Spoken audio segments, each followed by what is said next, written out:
Bonjour à toutes et tous, de retour pour cette deuxième journée ici en direct de l'AS Toulouse-Lardennes, que l'on remercie encore une fois bien sûr de nous accueillir pour ce magnifique plateau et surtout pour couvrir tous ces matchs. Alors il y a du walking foot, il y a du A7, il y a du A11 et bien sûr les équipes féminines très importantes et qui ont encore joué hier. Et aujourd'hui j'ai la chance de ne pas être tout seul. Émilie, tu m'as enfin rejoint. Je t'ai abandonné hier. Oui, un peu, ouais. Heureusement qu'il y avait Loïs. Loïs. Loïs, Oui, comment tu vas? très bien et toi? Et oui, donc d'ailleurs, tu es, ici responsable de tout ce qui est, Partenaire, partenariat et c'est tu as ça, également joué le match féminin d'hier. exactement. Oh, ça y est, tu t'es remise? Défaite, mais c'était super. Tu On es a défaite ou c'est la défaite qui, d'accord, oui, défaite, oui, les 2. les 2. OK. Non, non, mais c'était génial, on a pris du plaisir et c'était vraiment, super. Et ça s'est senti d'ailleurs, Ouais, on remercie encore, l'équipe adverse de nous avoir mis une une ambiance hier une en fin de journée. c'est C'était ça, une génial, super ambiance. c'était énorme. Et on reste sur le club. Romain, salut, merci d'être venu. Voilà, donc le grand big boss du club, mais aussi coach, accessoirement, Coach à mes heures perdues, à tes heures les perdues. mercredis soirs pour l'équipe Loisirs de l'Ardenne, là, le FC Poto, qui joue en FSGT. Donc là, on aura le plaisir justement de voir un de nos joueurs briller avec la sélection 31 sur le match qui les oppose face au 94 juste après. Et nous avons le plaisir d'avoir comme invité. Rachel. Bonjour Rachel. Bonjour. Les Bonjour. femmes sont en force sur ce Ben plateau. oui, hein, on se sent un petit peu en minorité, mais enfin, ça fait du bien aussi des Oui. fois, hein, il n'y a pas de raison. Responsable du pôle féminin.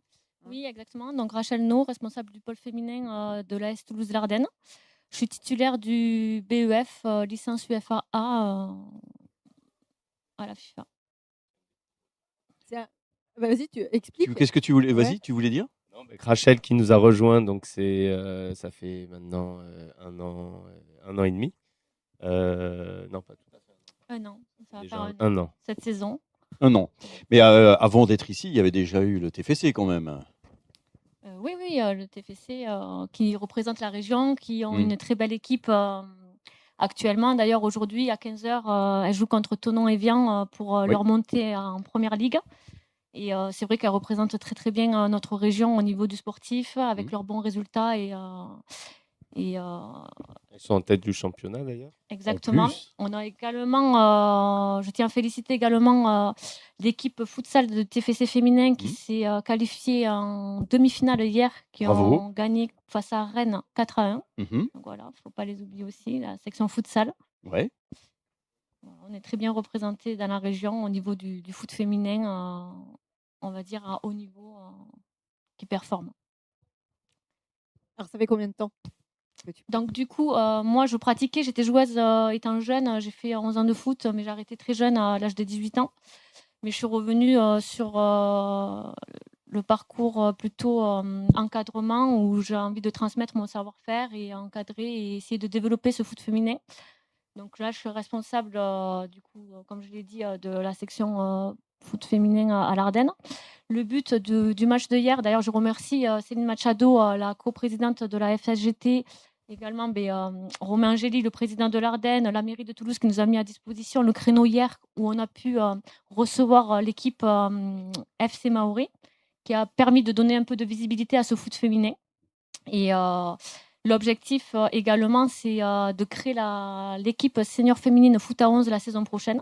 Donc c'était important aujourd'hui sur ce tournoi, ce week-end, de représenter une équipe féminine pour essayer de donner de la visibilité et donner envie à certaines filles qui n'osent peut-être pas passer le cap de ne pas hésiter à venir voilà, sur le site de Toulouse-Lardennes. Il y a un petit Google Form à remplir. Si jamais vous souhaitez venir Il y a faire un tout ce essai qu'il faut voilà, sur le site directement. dans un cadre bienveillant. Familial, Oui, c'est ça en fait, c'est ça qu'on Voilà. ressent depuis hier, hein. Avec C'est ce Oui. cadre plaisir, voilà. familial, C'est ça. convivial et en plus on a le soleil, on se plaint pas. Il y a tout ce qu'il faut, toutes les conditions sont réunies. Mais comment, qu'est-ce qui t'a pris de dire: «Tiens, je lâche le TFC, je viens à l'Ardenne»? Non, le TFC, j'étais joueuse, Ah, joueuse de foot il y joueuse. a longtemps. Oui, Voilà, voilà. il y a 20 ans, hein, on parle de Il y a ça il y a oui, 20 ans. oui, ouais, Voilà, il y a voilà. 20 ans, il y a Non, non, j'ai pas lâché, j'ai pas lâché. ah ouais, d'accord, OK. Non, non, non. Non, ce que je me disais, elle va Là, c'est un lâcher autre le parcours, TFC. c'est Oui, une voilà. seconde vie, Une troisième seconde vie, vie, voilà, où là, troisième. je suis vraiment là pour transmettre mon savoir-faire, essayer de développer, encadrer, voilà, le foot féminin pour essayer de donner de la visibilité. Je remercie tous les gens qui qui, de près ou de loin, essaye justement de développer la pratique féminine. On a la chance ici au Club de l'Ardenne d'avoir un président, Romain Angéli, qui justement est très bienveillant et nous donne les moyens humains et matériels pour essayer vraiment de faire que ce développement de la pratique féminine se passe dans de très très bonnes conditions. C'est rentré dans les mœurs? Je pense que oui, il y a encore beaucoup de chemin à faire, mais je pense que oui, ça commence à prendre forme. Tu trouves que ça a autant de place que maintenant le foot masculin? Ou il y a quand même une petite différence encore? Il y a encore des choses à faire, je pense. Sur quoi faut mais, travailler là? sur Le développement du Sur le pôle développement. féminin, Ouais. sur le nombre d'équipes aussi, parce que pour l'instant, on a 4 équipes féminines au club. Donc, on essaie de créer l'équipe senior. Donc, pour développer tout ça, Senior pour faire du walking foot aussi. du Ouais. foot à 11, du foot à 11. Ah ouais, d'accord. Ok, oui. Parce qu'en général, les walking foot, ce sont les seniors pour le coup. Alors, senior, en fait, c'est à partir de 18 ans, en fait, Oui. sur le foot, j'allais dire FFF. Hmm. Et la partie walking foot, c'est pour l'après-carrière. On Voilà. va dire l'après-retraite. C'est pour se Mais, reposer, quoi. on les Tout a- en continuant à se on faire les a vus, plaisir. on les a vus transpirer ce matin quand même. Oui, oh, mais ça c'est la chaleur, ça. Ça c'est la chaleur. Et donc là, après, qu'est-ce qu'il y a de prévu comme match, Donc là, au niveau de la section féminine, donc Oui. là, au club, c'est vraiment tout ce qui est tournoi, où c'est vraiment pour faire la cohésion de groupe, où les jeunes filles prennent du plaisir, en fait, les jeunes joueuses, elles prennent vraiment du plaisir sur les tournois. Donc là, sur la fin de saison, ça va être vraiment les tournois, et il reste que 2-3 journées de championnat sur les U18 féminines et les U15 féminines. Et après, ça sera aussi place pour créer, comme je l'ai dit tout à l'heure, la section féminine foot à 11 seniors, les détections, du coup, et pour venir s'entraîner et ne pas hésiter à venir faire un essai. Si les joueuses voient qu'elles prennent du plaisir ici, pourquoi pas ne pas s'engager ici dans un cadre bienveillant et en prenant du plaisir. Toujours pareil, toujours C'est dans les ça. mêmes conditions. D'ailleurs, il y a des matchs qui se déroulent là, en ce moment. Là, il y a de ce côté, il y a du A7. Là, il y a du A11. Tout à fait. Ça joue. Alors là, les coups d'envoi sont lancés donc, avec la sélection donc, de Haute-Savoie. Hein. Ils ont fait beaucoup de routes pour nous rejoindre. Ouais. Contre les Marseillais. De l'autre côté, donc, on a la sélection parisienne contre le 31. Et puis donc sur le terrain synthétique, là, on a la sélection donc, du Val-de-Marne qui est la vainqueur du trophée il y a 2 ans. Oui, la déjà. Première édition. Donc l'équipe en blanc là sur le terrain. Donc là, Qui 3 joue, matchs. qui joue contre la sélection toulousaine en jaune et bleu. Bon, ben, on espère qu'ils passeront sur le plateau une fois qu'ils se On va seront les remis, inviter. On va Bien prendre. transpirer. On va Voilà. choisir les meilleurs. C'est ça.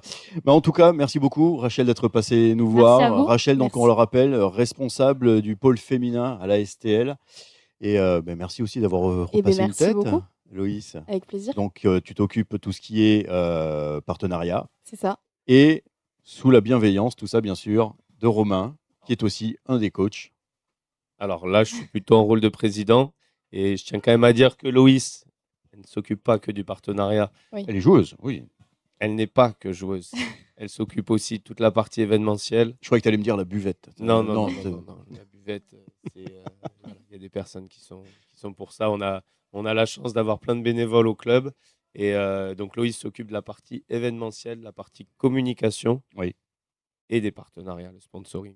Multicarte. Multicarte et joueuse. Petite tâche. On va dire c'est hors contrat parce qu'elle le fait par plaisir. Et Oui. elle a rechaussé les crampons. Ça fait 8 ans que tu jouais. J'ai joué Déjà. pendant 8 ans et ça faisait presque 2 ans que j'avais arrêté le foot. Et là, j'ai rechaussé donc, depuis 1 mois environ. Grâce à Rachel qui lui a donné Grâce à envie. Rachel. Et C'est ça. Et Ouais, hier, bah. j'ai pris beaucoup de plaisir. Ça m'a donné envie de potentiellement rejoindre l'équipe l'année prochaine. Parce que j'avais perdu un peu cette envie-là de reprendre le foot. Merci pour ça aussi, hein, Rachel, d'avoir redonné l'envie du ballon à Loïs. Merci. Écoutez, on se fait une pause et on se retrouve juste après. Et bonjour, retour bien sûr à l'AS Toulouse-Larden pour profiter de tous ces matchs qui se déroulent encore derrière nous. Il y a du A7, il y a du A11, mais il y a aussi des tournois féminins, il y a du walking foot. Et pour parler justement de walking foot, Émilie, nous avons du monde sur le plateau. Oui. Alors nous avons notamment, Beaucoup. alors on n'a pas eu besoin de crier pour qu'elle revienne, c'est Aline. Bonjour Aline. Il y a Eric, Vincent et Imzo. Imzo, donc vous êtes tous les 4 joueuses, joueurs de Walking Foot, mais en plus capitaine, Imzo. Enfin, Big Boss, Oui, en fait, je m'occupe plus particulièrement de la MJC de Verdun-sur-Garonne et donc du coup, je fais des séances d'entraînement et en même temps, je me fais plaisir et je pratique du coup le walking football. Alors, justement, le walking foot, c'est quand même particulier. C'est vrai que très peu de personnes en ont entendu parler. Il n'y a pas une énorme vitrine sur cette expérience, enfin, sur ce sport-là. Et justement, Aline, tu me parlais de l'histoire du walking foot. Oui. Ben, le walking foot s'est créé en 2011 Oui. en Angleterre. Bon, c'est les Anglais, hein, les Anglais amateurs et très forts en football. Bon, ils ont créé le walking foot pour les seniors au départ, c'est-à-dire les vieux footballeurs professionnels anglais. Et d'ailleurs, il y a de très très grosses équipes de walking foot en Angleterre. Et donc, ils ont commencé. Et ensuite, il y a eu des passerelles un petit peu entre les Anglais et les Français. Et une première expérience a été créée du côté de Marseille, justement, au walking foot, où des copains là, de la Fédération sportive et gymnique du travail, la FSGT. Et donc, ils ont amené le walking foot sur Marseille il y a quelques années. Et sur la région toulousaine, on a commencé, nous, à jouer au walking foot en 2020, au moment du Covid. Et oui, ça C'était tombait une bien. Ça tombait bien, c'était une période où on pouvait rien faire. Et ben voilà, C'est ça. donc il y a quelques copains qui jouaient au foot à 11 à l'époque, Mhm. des anciens, qui ne peuvent plus pratiquer parce qu'ils commencent à être un peu plus âgés, qui ont commencé à jouer au walking foot. Et petit à petit, ça s'est monté d'abord avec une bande de copains. Et bien sûr, quand il manquait du monde, eh ben, ils appelaient les épouses en disant allez, venez participer. Et on a commencé donc à jouer comme ça, avec des équipes mixtes. Et donc le walking foot, particulièrement sur le sport santé. Donc on a travaillé avec la FSGT et avec les équipes de sport santé Mhm. pour justement pouvoir monter de plus en plus d'équipes. Donc là, maintenant, sur la région toulousaine, il y a 85 à 90 licenciés. Licencié quand même, oui. C'est pas mal, sur 4 clubs, et avec de plus en plus de dames qui viennent jouer, qui ont jamais participé, qui ont jamais joué au foot, pour certaines, Mhm. d'autres qui ont joué. Et on essaye de les faire pratiquer le football, mais aussi le côté collectif, le côté santé, va pas se faire mal. Oui, oui, c'est Voilà. pas le but. C'est pas le but. Et tout se passe bien pour l'instant. Bon, et Vincent, Eric, pardon. Vincent, il est là. Eric, Bonjour à tous. bonjour. Donc nous, je représente un peu les pionniers du walking foot en France. Oui, Avec, on représente aujourd'hui la FGT 13, donc des Bouches-du-Rhône, oui. et plus particulièrement le club de la SCO Sainte-Marguerite, Mhm. Société culturelle omnisport de Marseille, plus connu pour l'athlétisme avec notamment l'organisation du Marseille-Cassis, qui est très connue en France, voire à l'étranger. Mhm. Pour ma part, je suis président de la section foot de ce club omnisport. Et donc, on joue au walking foot avec une bande d'amis qui sont devenus des amis. Et Du pur plaisir, quoi. voilà. Donc, Entre c'est amis. un vieux club qui a rejoint le monde du walking foot parce qu'à 2 ans près, on est un poil plus vieux que le Toulouse-Larden. On a été créé en 1936, je crois, le Toulouse-Larden 1938. Et voilà. Non, c'est un sport, ça permet aux seniors, Mhm. aux senioreux surtout, Señores, señores.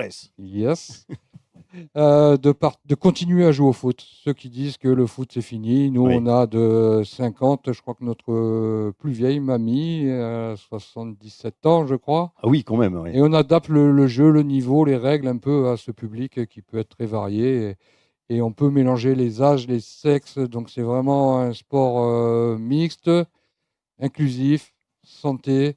C'est le sport santé. Et moi, ce qui me plaît le plus, c'est le côté du fair play.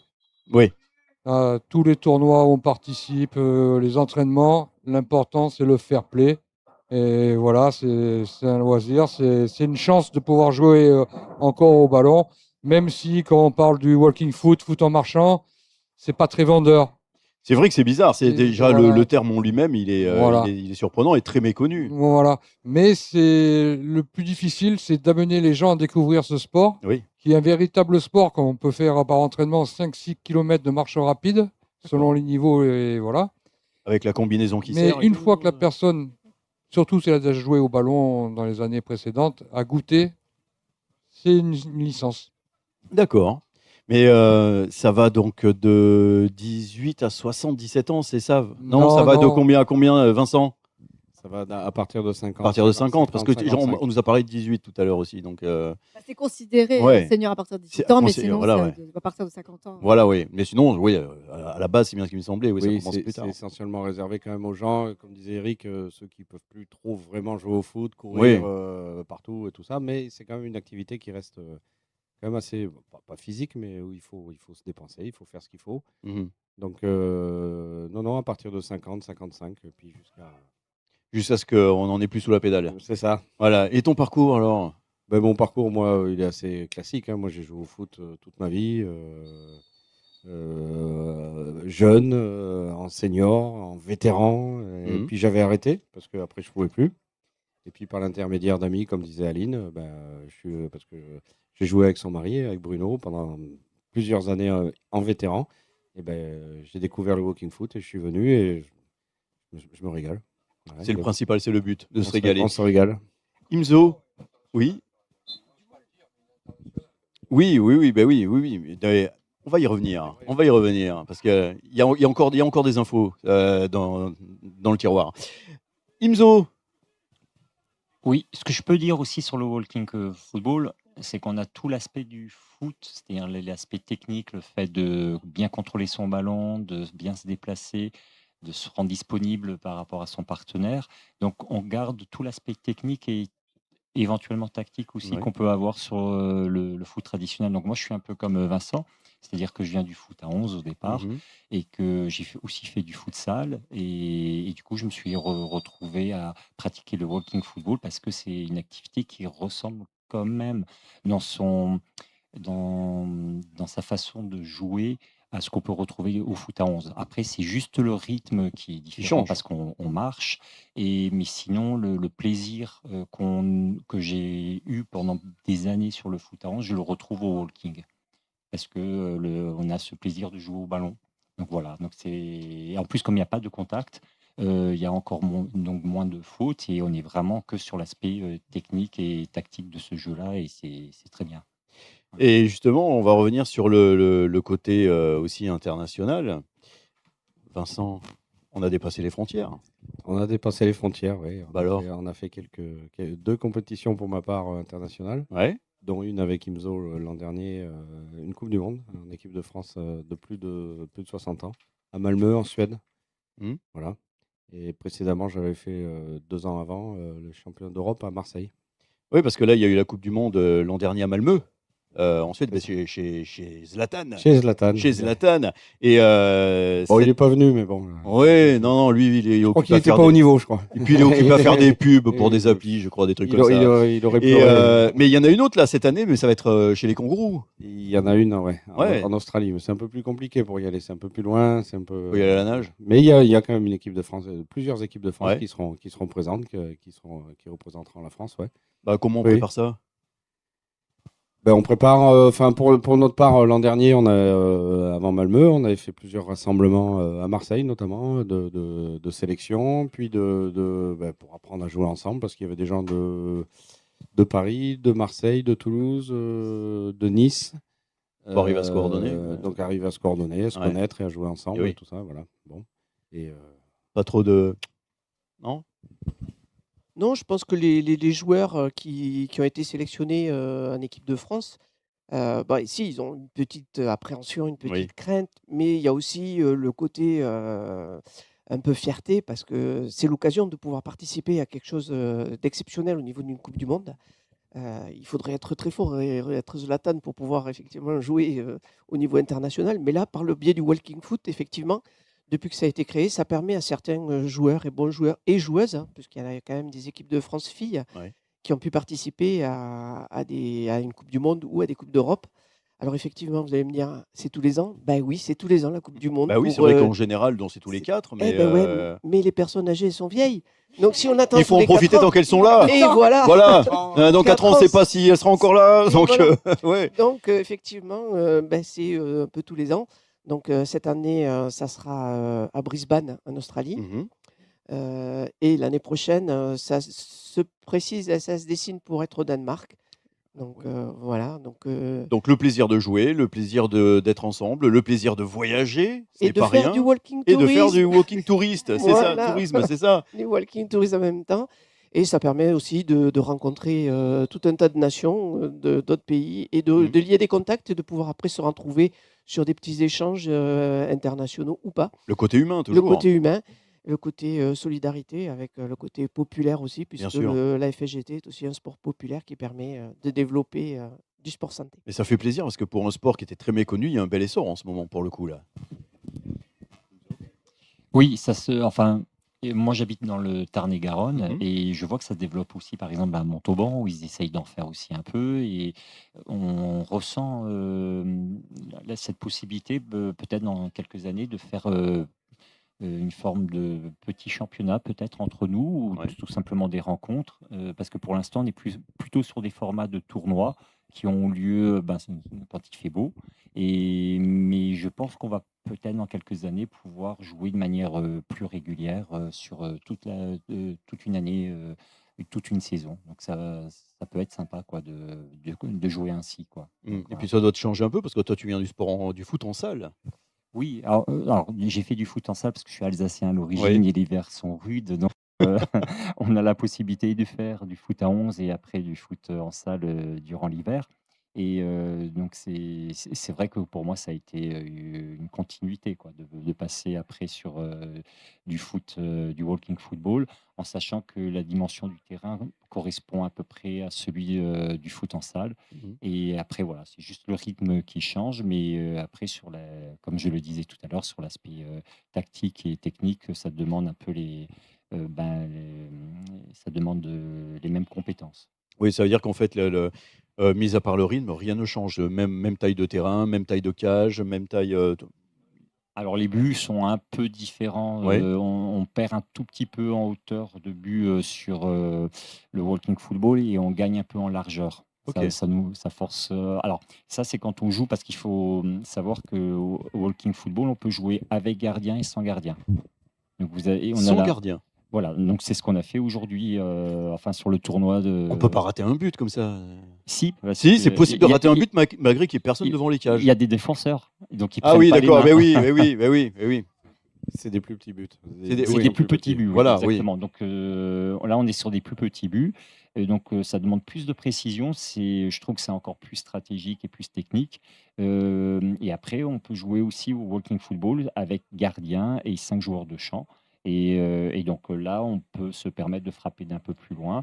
Et donc, voilà. Donc, là, ça ressemble un peu plus à du futsal en termes de jeu tactique. Mmh. Mais le rythme est différent, il n'y a pas de contact, donc ça c'est très bien aussi, ça évite les blessures et ça permet vraiment de favoriser l'aspect technique. Tout à l'heure, on parlait, du tournoi, enfin de la coupe du monde l'an dernier à Malmö. C'est le fanion de cette C'est le fameuse coupe du c'est le monde. fanion, ouais, c'est ça. International Walking Football World Championship. Quel anglais, Ah bah, ouais, parfaitement ouais, bilingue. c'est ça, C'est la c'est ça. c'est en fait Ah, je l'équivalent savais que j'allais de participer à une émission d'audience internationale, donc je m'y suis mis. oui, pour le coup, ça se sent. On le sent bien ça, Vincent, là. On sent que là, on n'a plus rien à t'apprendre. Et nous, en France, on a la FFM, c'est ça? Alors non, vous avez la FSGT qui est une association qui s'occupe du coup aussi de développer le walking football. Et Ouais. c'est vrai qu'il y a une deuxième association qui existe aussi, qui est la FFM, et qui développe aussi de son côté le walking football. Donc voilà, pour l'instant, c'est deux associations qui fonctionnent un peu de manière séparée, mais peut-être qu'un jour, il y aura cette idée de fonctionner un peu ensemble. Ils ont un peu les mêmes questionnements, je pense, en Angleterre, Bien où sûr. ils ont aussi plusieurs fédérations. Donc voilà, c'est quand même une discipline qui est jeune. Donc voilà, Oui. le temps que les choses se mettent vraiment en place. Je dirais que même les règles évoluent aussi au fur et à mesure. Qu'est-ce qui Donc change, depuis le début au niveau des règles? Qu'est-ce qui a changé? alors, je pense qu'il y a des questions comme, savoir si un joueur est en train de marcher ou en train de courir. C'est pas facile à juger sur un terrain pour un arbitre parce que, entre la marche et la course, il y a en fait, très peu de différence. Donc, quand on fait de l'athlétisme, on considère qu'on est en train de marcher quand on a toujours un pied posé au sol. Au walking football, cette règle-là, elle est, on l'a à l'esprit, mais des fois, il y a aussi le jugement de l'arbitre. L'arbitre peut considérer qu'on est en train de courir alors on peut avoir un pied au sol. Donc, c'est pas évident de savoir si on est en train de marcher ou courir. Donc là, je pense qu'il y a des choses qui sont en train de se réfléchir au niveau des instances pour voir définir en fait, des règles un peu plus précises là-dessus. Donc c'est une discipline qui est quand même récente, et donc il y a des choses encore à travailler pour Mmh. que on soit tous d'accord sur, Sur les règles, sur les sur règles, ouais. Et c'est un peu pareil aussi peut-être avec les contacts, où voilà, où c'est des questions qui se posent aussi de savoir si bah, il y a faute ou pas sur certains contacts. Normalement, il n'y a pas de contact, voilà, mais avec, voilà, sur certains tournois, il y a un peu plus de tolérance que d'autres par rapport à cet aspect-là. Mais, faire la différence entre marcher et courir, normalement, ça se voit quand même, je sais pas, c'est et le fait il faut qu'il y ait le pied qui touche le sol, qu'est-ce qu'il y a? OK, il faut traîner les pieds? Il faut, Alors, on parle quand même d'athlètes. Oui! Donc c'est rapide, ça va vite. Quand on a 70 ans, quand vous avez l'habitude de marcher, marchez vite. Non, on part du principe qu'il faut toujours avoir un pied au sol, notamment dans le début de la marche, avec Mmh. les jambes tendues. D'accord. La véritable, on va dire, façon de marcher, c'est d'avoir les jambes tendues, d'attaquer la marche par le talon au sol, ce qui évite OK. de faire des petits sauts, même un petit saut, même tout ça. Ah oui, donc il faut avoir l'œil vraiment sur Et comme comment le joueur ou la les joueuse a gens, posé le pied, quoi, comme c'est les gens commencent à bien marcher, après, avec le temps, à aller de plus en plus vite, euh, c'est difficile. ça devient de la marche rapide limite Voilà. et après, Donc là, on court. c'est l'arbitrage qui est très important pour entre quelqu'un qui va courir qui a 75 ans, Mmh. mais qui influence pas sur le jeu, et quelqu'un de 50 ans qui va vite. Et oui, Et on a le doute de siffler ou de laisser jouer, voir s'il influence sur le jeu, tout le ça. rythme ne va pas être le même parce que quelqu'un de Et 75 ans a l'impression de courir alors que non, alors que la personne de 50 ans peut courir réellement encore, voilà. Et vous heu avez aussi des joueurs qui ont une capacité de se déplacer en faisant des grands pas. Donc ah là, on oui, n'est plus sur des jambes, on va dire, on a la jambe qui est un peu plus tendue, mais ils font des grands pas et du des coup, enjambées du coup. voilà, mais il y a toujours quand même un pied au sol et donc ça, c'est accepté aussi. Donc c'est pas sifflé. Donc Après, voilà. dans les compétitions, on est par tranche d'âge, hein.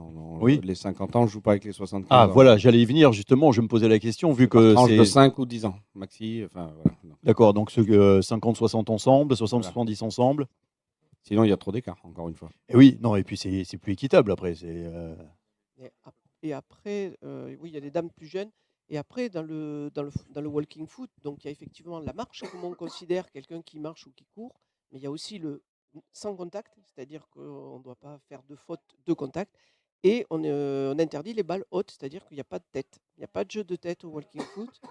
La hauteur du ballon, normalement, c'est la hauteur des cages, on dit environ les hanches, pas plus haut, de façon justement à ne pas se blesser, mmh, notamment chez les seniors ou les dames. mais pour qu'il y ait contact, faut qu'il y ait de la vitesse, et se rentrer dedans sans faire exprès par exemple. Enfin, là en marchant, on se voit arriver. Je Pas sais pas, forcément.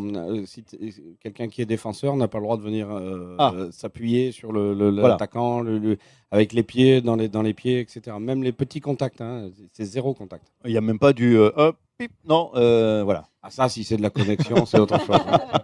Alors, outre le sans contact, il faut voir beaucoup plus large que le sans Oui. contact. C'est, on a normalement, dans l'éthique du jeu, on n'a pas le droit de faire des gestes qui pourraient amener à blesser l'adversaire. Ça veut dire de venir prendre le ballon par derrière ou trop sur le côté. Si un des joueurs qui a le ballon fait un mouvement que l'autre n'a pas anticipé et vient pour pouvoir prendre le ballon, amener à une blessure de son adversaire, normalement c'est interdit et il y a faute. Alors en dehors du, j'ai mal posé le pied, il y avait un caillou ou une bosse et j'ai le pied, il a fait ça, au niveau des blessures, ça doit être assez rare en marchant, j'imagine, quand même, c'est pas Alors ça peut quand même arriver si on n'est pas assez échauffé parce que, comme on peut être sur une marche qui peut être rapide ouais. quand même, Il y a des changements de rythme, on peut marcher un peu plus lentement et après de manière un peu plus rapide. Si on n'est pas assez chaud, on peut quand même se blesser. Alors c'est très rare, Oui. on est d'accord, mais ça peut arriver Ok. qu'un joueur se blesse au niveau des quadriceps ou des ischios, plutôt des ischios parce qu'il n'a pas été assez échauffé, ou au niveau des mollets aussi. Donc nous, c'est nous est arrivé sur un des tournois. Bon, voilà, donc c'est possible de se blesser quand même musculairement. Il faut pas négliger l'échauffement avant de commencer Tout effort voilà. doit être Voilà, c'est précédé d'un ça. échauffement, bien sûr.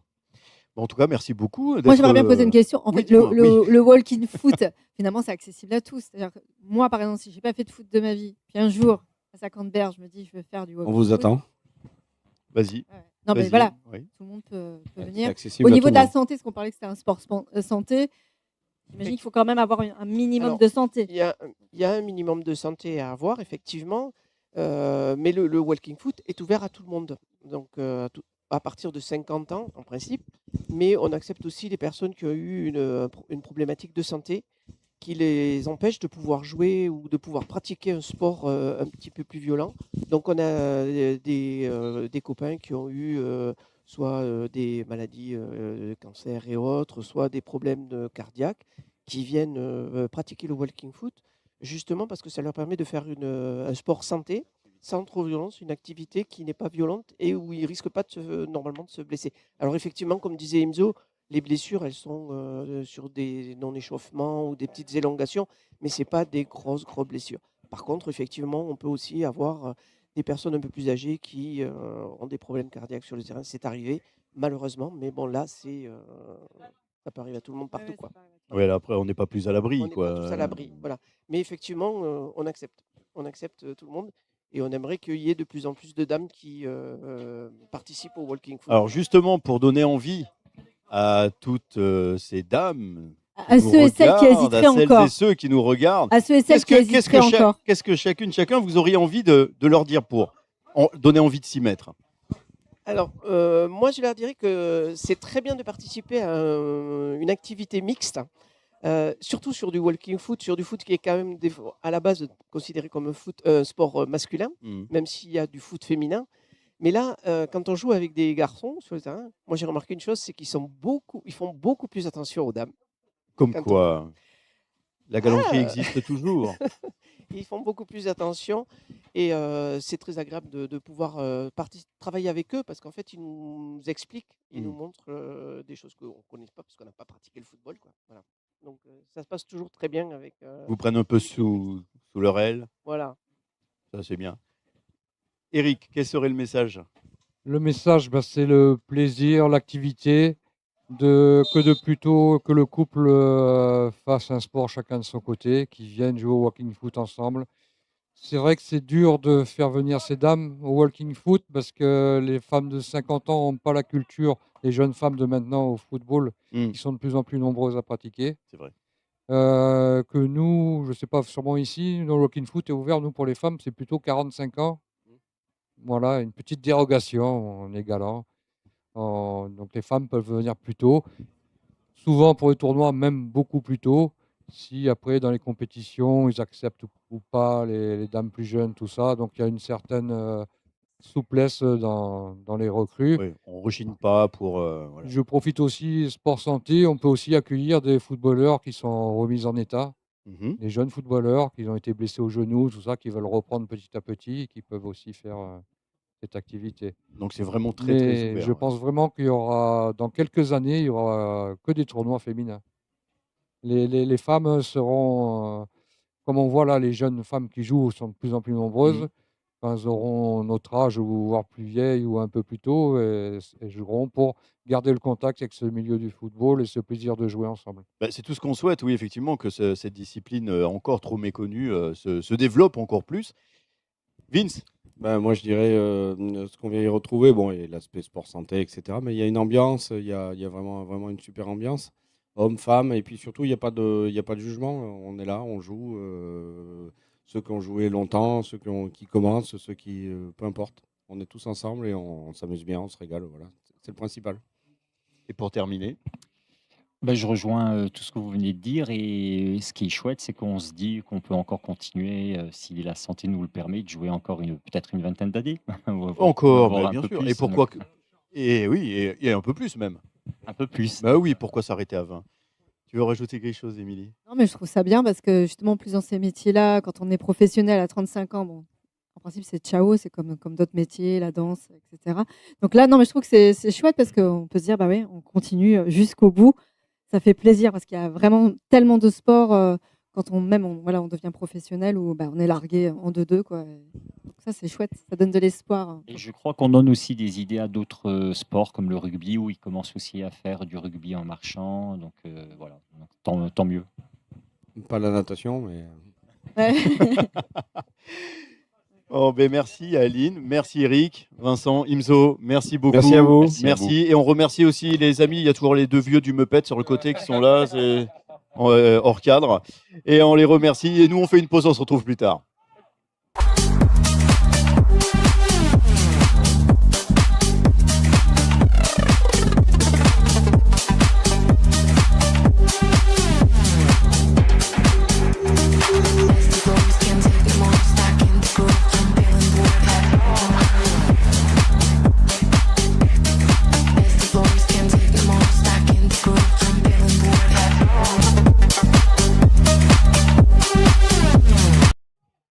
De retour à l'AS Toulouse-Lardennes, on vient d'avoir une équipe de walking foot et maintenant on va parler santé, hein, Émilie? Oui, santé avec Fatima et Laurence. Voilà, On est Fatima. ravis que vous soyez là. Vous êtes venus pour nous soigner?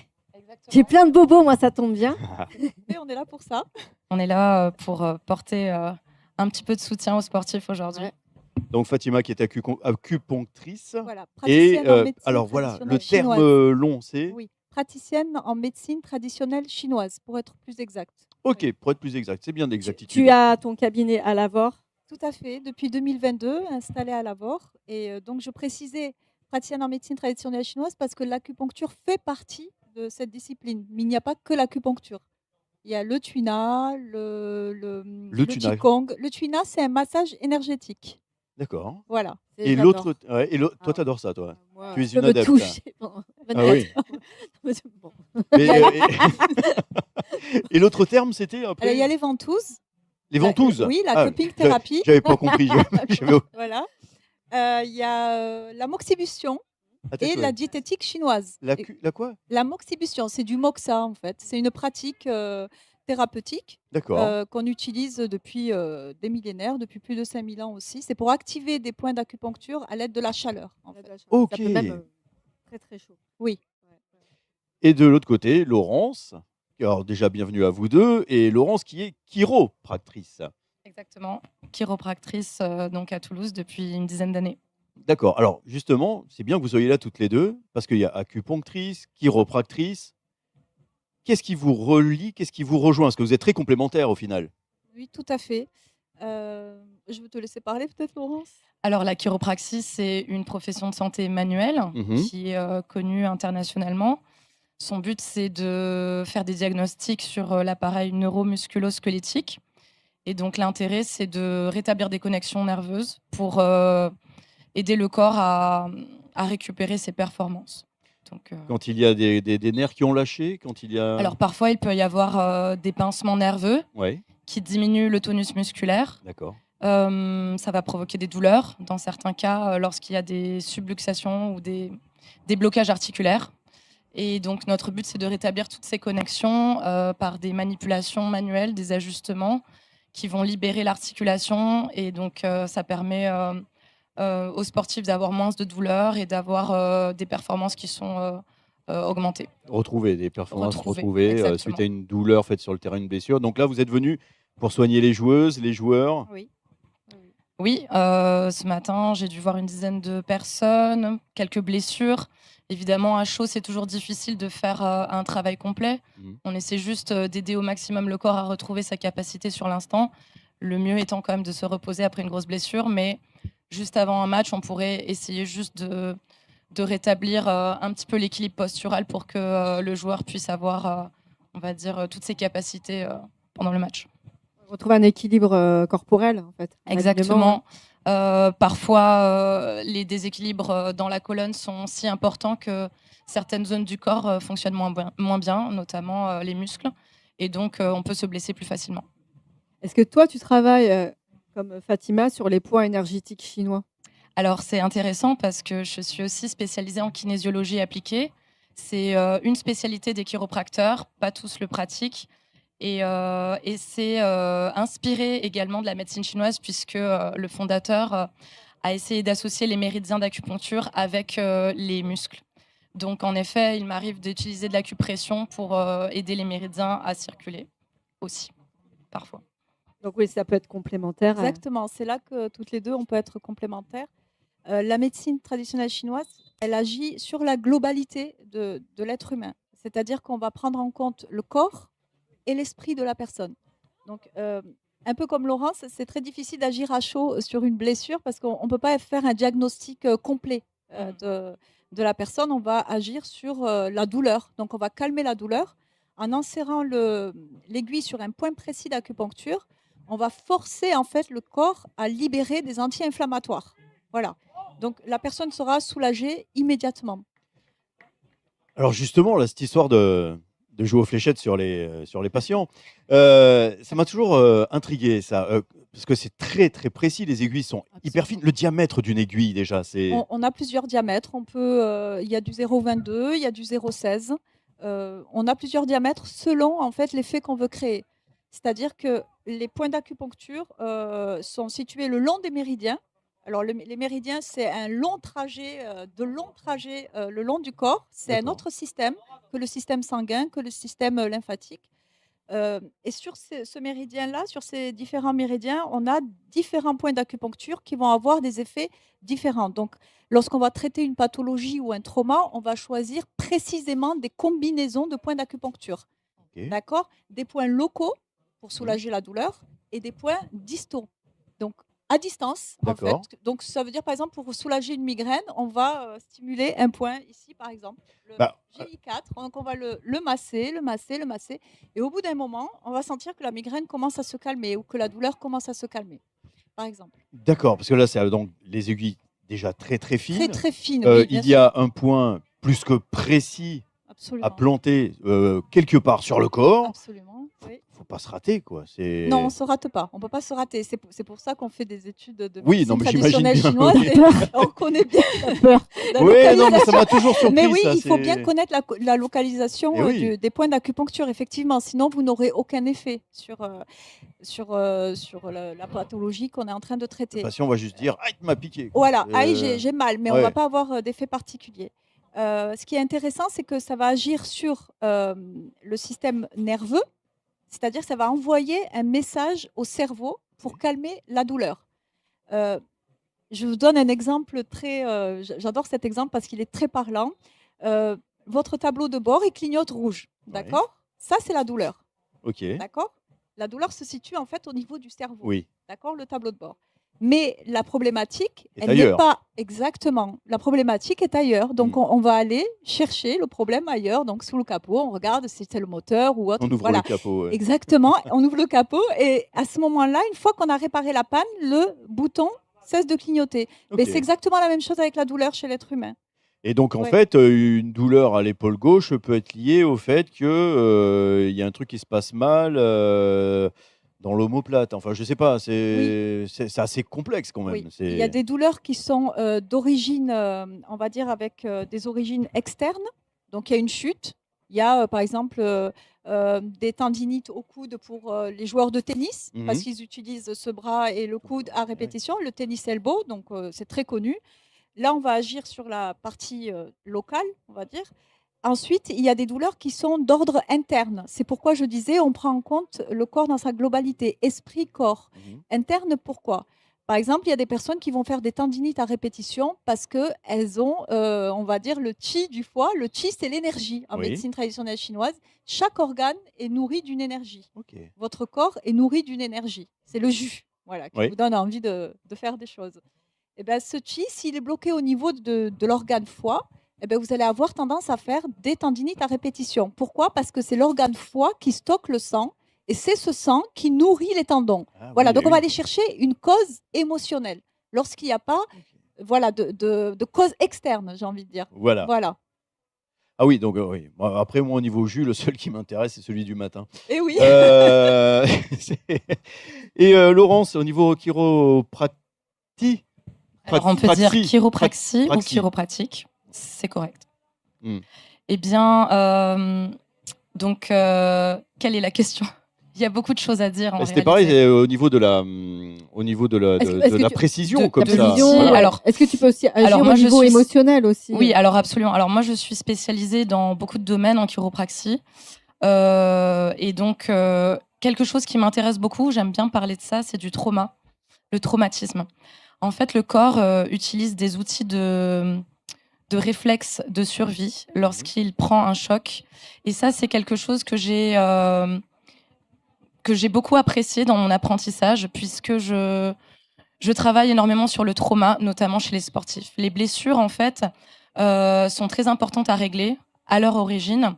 Et donc, j'ai des outils qui permettent au corps de rétablir l'équilibre après une blessure. Je m'explique. Lorsqu'on prend un choc très fort, on va avoir des réflexes de protection dans notre corps, notamment lorsqu'on prend un choc à la tête. Un des réflexes de protection majeurs, c'est une extension et une élévation des épaules. On rentre la tête dans le. Exactement. On va essayer toujours de protéger un maximum notre système neurologique lorsqu'on prend un impact. Et donc, quand cet impact est dans une autre zone du corps, ça va mettre le corps dans un état de protection. Donc, le corps, dans cette zone-là, va cesser de fonctionner au complet. Et par ces ajustements chiropratiques, on peut rétablir cette fonction. Donc, c'est vraiment très précieux pour les sportifs, pour n'importe quelle opération, même en post-opératoire, on peut avoir des résultats fascinants.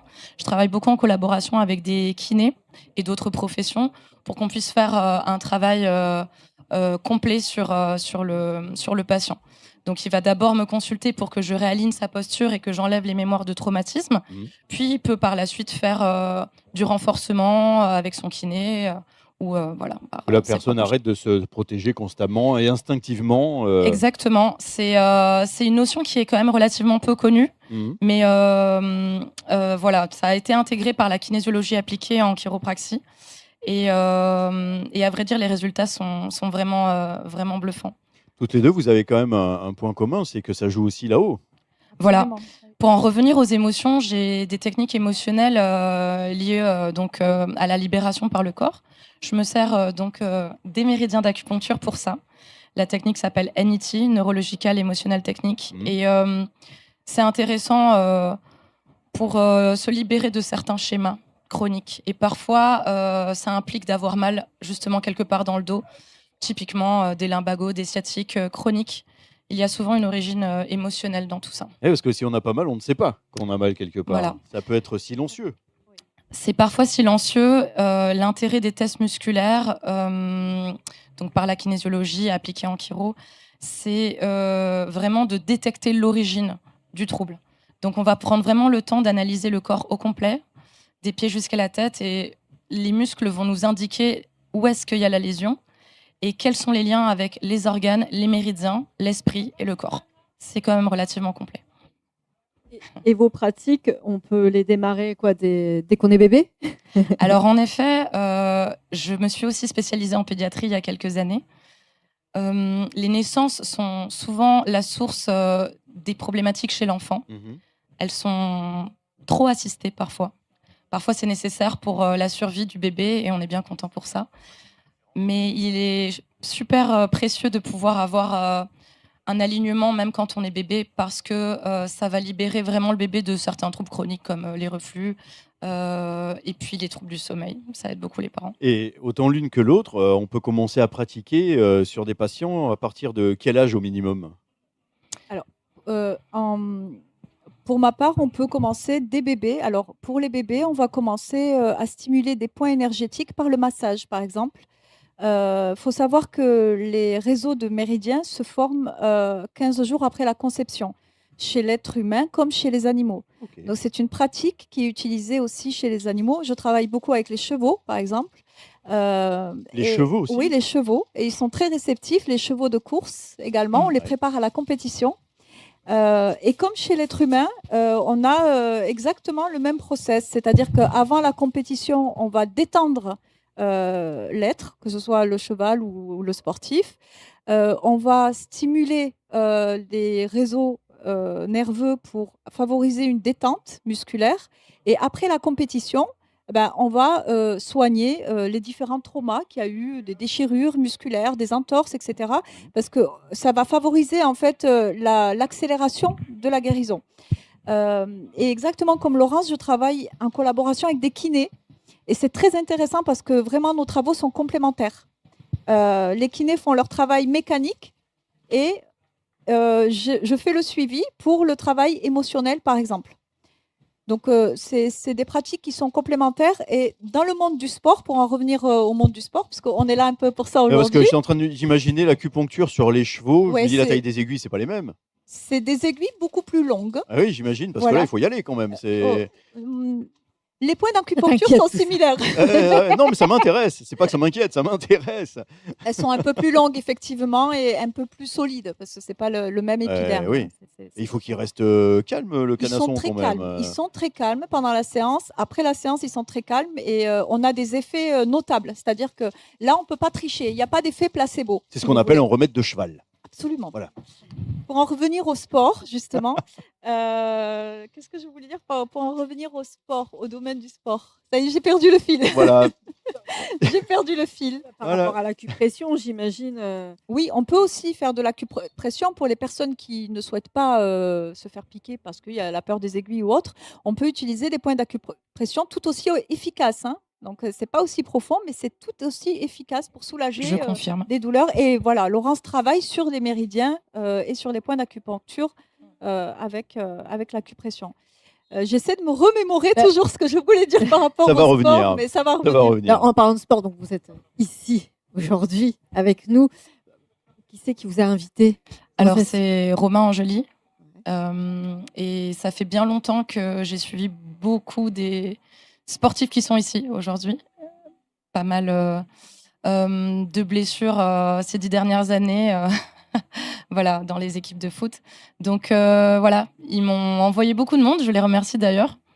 Et c'est toujours un plaisir de voir l'évolution en fait des personnes. Parfois, elles ont vraiment pas conscience de leurs troubles. Et même ce matin, j'ai été surprise de voir que c'est pas parce qu'on est un très bon sportif qu'on n'a pas plein de blessures. Ah, ça n'empêche pas. Et très franchement, j'aime beaucoup préparer les personnes à des grands efforts, comme les marathoniens. J'ai eu l'occasion d'avoir quelques sportifs de bon niveau. Et c'est vraiment agréable de voir leur performance évoluer grâce à la chiropraxie. Et l'acupuncture me touche beaucoup. J'ai vraiment confiance dans la médecine chinoise et je pense que ces deux disciplines s'associent très bien. Mais autant l'une que l'autre, qu'est-ce qui vous a amené à suivre ce parcours? Alors, j'ai envie de dire, moi, c'est plutôt mon métier qui m'a choisi. J'ai découvert l'acupuncture après ma première grossesse. Et là, j'ai commencé à découvrir en fait toutes les pratiques, on va dire, alternatives. Je cherchais une pratique qui pouvait m'aider à guérir mon corps et mon esprit. C'est-à-dire que plusieurs blessures émotionnelles peuvent revenir, ressurgir lorsqu'on devient maman. C'est un petit peu ce qui m'est arrivé. Et je suis tombée par hasard sur l'acupuncture. J'ai fait mes premières séances d'acupuncture et lorsque j'ai mesuré les effets, j'ai été juste bluffée. Surprise, sans ne pas Bluffée. t'attendre à ça. Et, Absolument. Je ne m'attendais pas et je me disais, mais c'est incroyable. Cette pratique existe depuis plus de 5000 ans et on ne la connaît que très peu c'est vrai que c'est encore. ancestral. Oui, c'est ancestral, c'est une médecine ancestrale et on l'utilise encore que très peu. De plus en plus, maintenant, on s'y intéresse dans le domaine gynécologique, dans le domaine pédiatrique, dans le domaine sportif. C'est vrai qu'on l'utilise de plus en plus. Mais à la suite en fait de cette expérience, mon acupunctrice m'a dit bah, écoute, je te verrai bien, Fatima, praticienne en acupuncture. Elle avait, on va Elle l'a dire, un senti. sixième sens. Elle l'a senti. Et du coup, il y a beaucoup Voilà. d'années d'apprendre. Elle m'a conseillé l'Académie Wang, où j'ai étudié l'acupuncture pendant 5 années, Qui se trouve où? à Toulouse, D'accord. dirigée par le docteur et professeur Wang de Fang. C'est une très très bonne école de haut niveau. Elle forme des élèves, des praticiens qui ont des compétences incroyables parce qu'on a vraiment plusieurs cordes à notre arc. Et c'est une discipline très enrichissante qui mérite d'être connue au-delà du monde oui. sportif, hein. Oui, parce que Ouais. vu les effets que ça donne, Oui, ça bien sûr. interpelle. Ouais. Oui, C'est- puis il faut le dire aussi, c'est une médecine complémentaire à la médecine traditionnelle allopathique. Absolument. Voilà, Oui, voilà, ça ne se Absolument. substitue pas, Non, voilà. elle ne se substitue pas à la médecine conventionnelle, Voilà. on va dire, traditionnelle. Par exemple, dans les cas de cancer, lorsque les personnes suivent un traitement par chimiothérapie, l'acupuncture va être là pour calmer les effets secondaires de la chimiothérapie, les nausées, la fatigue, etc. Et lorsqu'il y a une prise de traitement allopathique, la médecine chinoise va permettre de doubler l'effet des traitements allopathiques, donc on va pouvoir baisser les doses, si vous voulez, du traitement. Donc c'est une médecine complémentaire. J'aime pas le terme alternative, Non. parce que c'est plus une médecine intégrative ou complémentaire. Oui, complémentaire, c'est le terme. C'est le terme. C'est le terme. Et au niveau de la chiropraxie, Alors la chiropraxie, ça a été une très belle découverte. J'ai des douleurs de dos depuis l'adolescence d'accord. et j'ai toujours été très sportive pour essayer de pallier à ces douleurs. Et j'avais essayé beaucoup de choses pendant mon adolescence, beaucoup de natation pour compenser une scoliose. Et il s'avère que la natation n'est pas forcément le meilleur sport. Je l'ai su que trop tard. Pourtant, Et, c'est vrai qu'on entend dire dit tout le temps que ça, ouais. Absolument, mais c'est faux.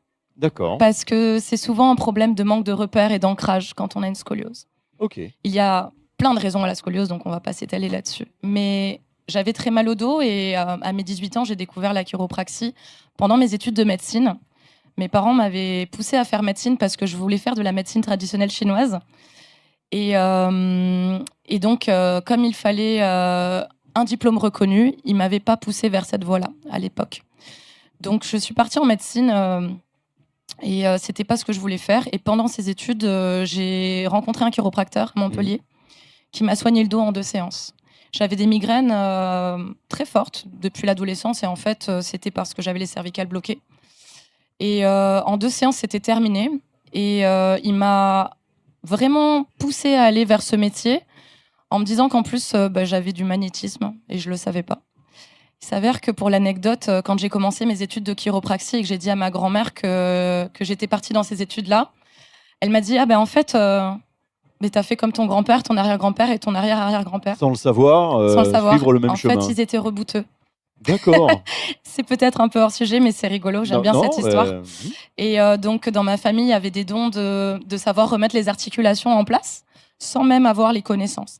Des faiseux, Ouais. comme on disait aussi. C'était des guérisseurs. Des guérisseurs, oui. C'était pas leur métier premier, mais ils le faisaient bénévolement, comme aujourd'hui, on est bénévole. Et c'est chouette de pouvoir aider les autres. Et quand je suis rentrée dans cette branche-là, je me suis sentie tout de suite vraiment à ma place. J'avais vraiment envie d'aider les gens à aller mieux, en fait. Je pense Donc, qu'on en en a fait, besoin. Sans le savoir, il y avait déjà des antécédents familiaux, il y avait Exactement. déjà l'envie d'aller vers la médecine aussi par Complètement. toi-même. Ça a toujours été pour moi intéressant de se servir que de ses mains. Et chiropraxie, ça veut dire la pratique par les mains, parce que chiros, en Et grec, ça veut dire main. Donc c'est aussi simple que ça. C'est né aux États-Unis il y a 130 ans. Et c'était un monsieur qui était magnétiseur à la base et qui s'est dit allez, je vais faire des manipulations. Il a ensuite beaucoup œuvré pour la recherche, pour expliquer comment ça fonctionnait au niveau du système nerveux et des manipulations et qu'est-ce qui se passait dans le corps. Et il a rendu l'audition à son voisin qui était sourd d'une oreille par une manipulation cervicale. Et c'est comme ça que la chiropraxie a commencé à être connue aux États-Unis il y a à peu près 130 ans, à peine. Donc là aussi, c'est vrai qu'on ne s'imagine pas qu'en bougeant une cervicale, ça va rendre l'ouïe. Exactement. C'est impressionnant. Le lien, il est où? Le lien, il est dans le passage de certains nerfs et surtout à la base crânienne, on a certaines paires crâniennes. Donc les paires crâniennes, c'est des nerfs qui vont vers les organes du crâne, notamment l'oreille, l'œil, entre autres. Et ça joue sur le marteau, ça joue. Ça peut jouer sur plein de choses en fait. Ouais. Hein. Et donc ce jour-là, voilà, il s'est passé quelque chose de miraculeux. C'est pas à tous les cas comme ça, Ah hein. oui. Mais Ah, ça arrive quand même voilà, fréquemment c'était de pas- faire des choses très intéressantes. Donc voilà pourquoi je suis devenue chiropraticienne. Et très vite, je me suis motivée à faire d'autres spécialisations, notamment dans les réflexes archaïques, dans la kinésiologie appliquée. Et j'accueille vraiment des patients de tout type et de tout âge au cabinet. Ouais, et le plus jeune âge au niveau, Eh bien, je pense que le patient le plus jeune que j'ai eu avait 3 jours 3 jours? et le patient le plus âgé, 99 ans. Ah oui, là, ça ratisse large quand même. Mais à 3 jours, qu'est-ce que ce pauvre petit bout de chou a pu se faire à 3 jours? Je pense que sa mère avait besoin d'être rassurée suite à un accouchement très difficile.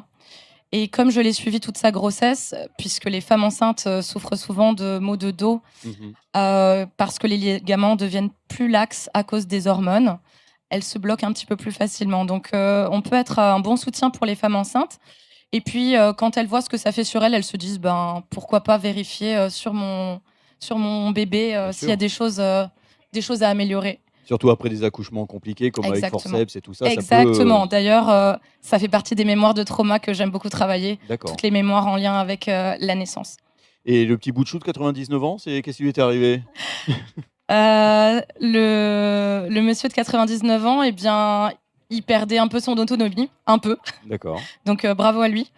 Et c'est son fils qui me l'a amené. Voilà, c'est un monsieur qui est en EHPAD, mais qui avait encore envie d'être autonome à la marche. Et donc, je l'ai aidé sur ce plan-là pour qu'il garde cette Il n'avait autonomie. pas envie de se laisser aller, quoi. Exactement, on ne sait jamais. On Tout à pourrait son arriver à honneur. 100, 102, Bah, 100. bien sûr, Voilà, bien sûr. pourquoi pas. Et au niveau de celles et ceux qui voudraient s'y mettre, qu'est-ce que vous pourriez leur recommander? Qu'est-ce que vous leur diriez? Il y aurait encore des appréhensions face à Oui, ces voilà, oui. pratiques. Ils C'est n'oseraient pas. en premier lieu, c'est quand même un métier de cœur. Il faut aimer l'humain, il faut aimer avoir des résultats, faire du bien en fait, hein. Comme elle disait tout à l'heure, vous êtes guérisseur de génération en génération. J'ai envie, c'est ça, hein? Je pense que la question, c'était c'est- comment rassurer les gens pour qu'ils viennent, si j'avais bien compris. Il me Voilà, semble. c'est ça, Mais les de- deux, de- voilà, Ceux qui ont donner des- ceux, l'envie. qui, ceux qui ont des appréhensions, parce que voilà. tout à l'heure tu disais, j'aime pas dire que c'est une pratique alternative, mais plutôt complémentaire. Il y a des gens qui vont encore voir ça. Je sais, moi, pour avoir reçu, comme tout à l'heure, je te parlais d'énergéticiens et Oui. tout ça, il y a des gens qui ont encore des vieilles pensées, des vieilles croyances, C'est- bah, que tout ça, c'est de la sorcellerie, quoi, un peu. Alors, oui, il d'accord. faut imaginer qu'à ce jour, il y a beaucoup de recherches en cours. L'Institut franco-européen de chiropraxie, voilà, je les cite parce que c'est la seule école qui existe en France. Il y a une accréditation internationale, ça veut dire que dès qu'une école existe, eh bien, il y a un conseil international qui vient valider le niveau d'études. Donc moi, j'ai fait 6 ans d'études. C'est passé en 5 ans depuis 2 ans. Ils ont harmonisé ça au niveau international et ça pourrait rassurer des gens voilà, qui ont besoin de savoir est-ce qu'il y a de la recherche derrière. Oui, il y en a. Et il faut savoir aussi qu'il y a beaucoup de techniques différentes en chiropraxie, c'est-à-dire que oui, on fait craquer. Oui. Ça fait peur souvent, mais c'est des gestes très rapides avec une faible amplitude qui ont pour but de respecter à 100% l'équilibre du corps et donc de jamais aller au-delà de ce que le corps pourrait recevoir. Donc il Voilà, y a peu de danger. Évidemment, on va passer du temps à évaluer la personne avant de savoir ce qu'on peut faire ou ne pas faire, surtout quand il y a des conditions difficiles comme des hernies discales ou des pathologies graves. On va prendre le temps de faire toute cette analyse avant de faire un ajustement, une manipulation pour éviter d'aggraver certains problèmes. Donc d'un côté, il faut quand même faire médecine pour être Non, pas du chiropraticien. tout. C'est une école. La médecine, c'était vraiment le hasard. Enfin, Ah le- oui, oui, le- j'ai été voilà. en médecine et j'ai changé de cursus. Voilà, ça Donc, a été il n'y a c'est pas besoin de faire deux médecine. formations différentes. Pour rentrer en école de chiropraxie, il faut passer un entretien et c'est sur dossier. Et surtout être très motivé. Mais voilà, comme le Pour la- disait Fatima, c'est des professions souvent de cœur, de passion. Et je crois que ça s'entend de la part de Fatima. Quand on a envie d'aider les autres, c'est facile d'aller étudier 5-6 ans ou tout ce qui est nécessaire pour continuer à apprendre des choses. Et voilà, je pense que c'est important de se former tout le temps. Oui, c'est de la recherche, quoi. Vous êtes dans la science, quoi, en fait, hein. On est dans la science et on est encore loin de tout connaître et de tout comprendre. Et bien heureusement, il y a des gens qui œuvrent chaque jour pour mettre en place des études scientifiques qui prouvent les effets bénéfiques de la chiropraxie, de l'acupuncture. Et heureusement, parce que on peut faire d'autres choses que la médecine plus occidentale ou traditionnelle ne propose pas. Pareil, donc autant vous vous complétez l'une l'autre, autant ça complète, la médecine générale. C'est un plus et pour de potentiels futurs, patientes, futurs patients, vous contactez comment? Alors, moi par téléphone ou par, mail, tout simplement. Pour en revenir à la question, juste pour rassurer les personnes par rapport à l'acupuncture, moi je dirais que l'Organisation mondiale de la santé a quand même recensé, un panel de pathologies sur lesquelles l'acupuncture fonctionne. Donc on a des résultats scientifiques. C'est pas de la sorcellerie, c'est pas de la magie. On peut avoir, des dons, hein, de magnétisme et pratiquer, l'acupuncture ou toute autre, discipline, c'est un plus. Mais en tout cas, il y a des études scientifiques qui ont prouvé, les résultats de l'acupuncture. Alors, c'est pas une médecine violente, c'est une médecine non invasive. Il n'y a pas d'effets secondaires et elle est, considérée comme médecine douce. Oui et puis Voilà. les preuves ont Absolument, été amenées déjà, hein, comme quoi c'est absolument. efficace. Ah bien sûr. Et donc aujourd'hui, vas-y peut-être, hein, si tu as quelque chose à rajouter? C'était pour répondre à comment, on me contacte. J'ai une page web, voilà, donc www.soinschiropratiques.com et je suis à Toulouse et donc la plupart des gens prennent rendez-vous, en ligne directement sur ma page web ou par téléphone et tout est là. OK, toi à Lavore. Moi, je suis à Lavore et les gens me trouvent sur, Google. Ils tapent mon nom, mon prénom et ils trouvent mon numéro de téléphone, mon adresse mail et on établit un premier contact par téléphone, c'est important pour moi Oui. et ensuite on prend rendez-vous. Oui, parce qu'autant l'une que l'autre, vous avez besoin déjà de connaître un petit peu le passif, de connaître un peu la personne, installer une confiance avant de pratiquer? Ben, pour moi, ça se fait, au moment de la première séance.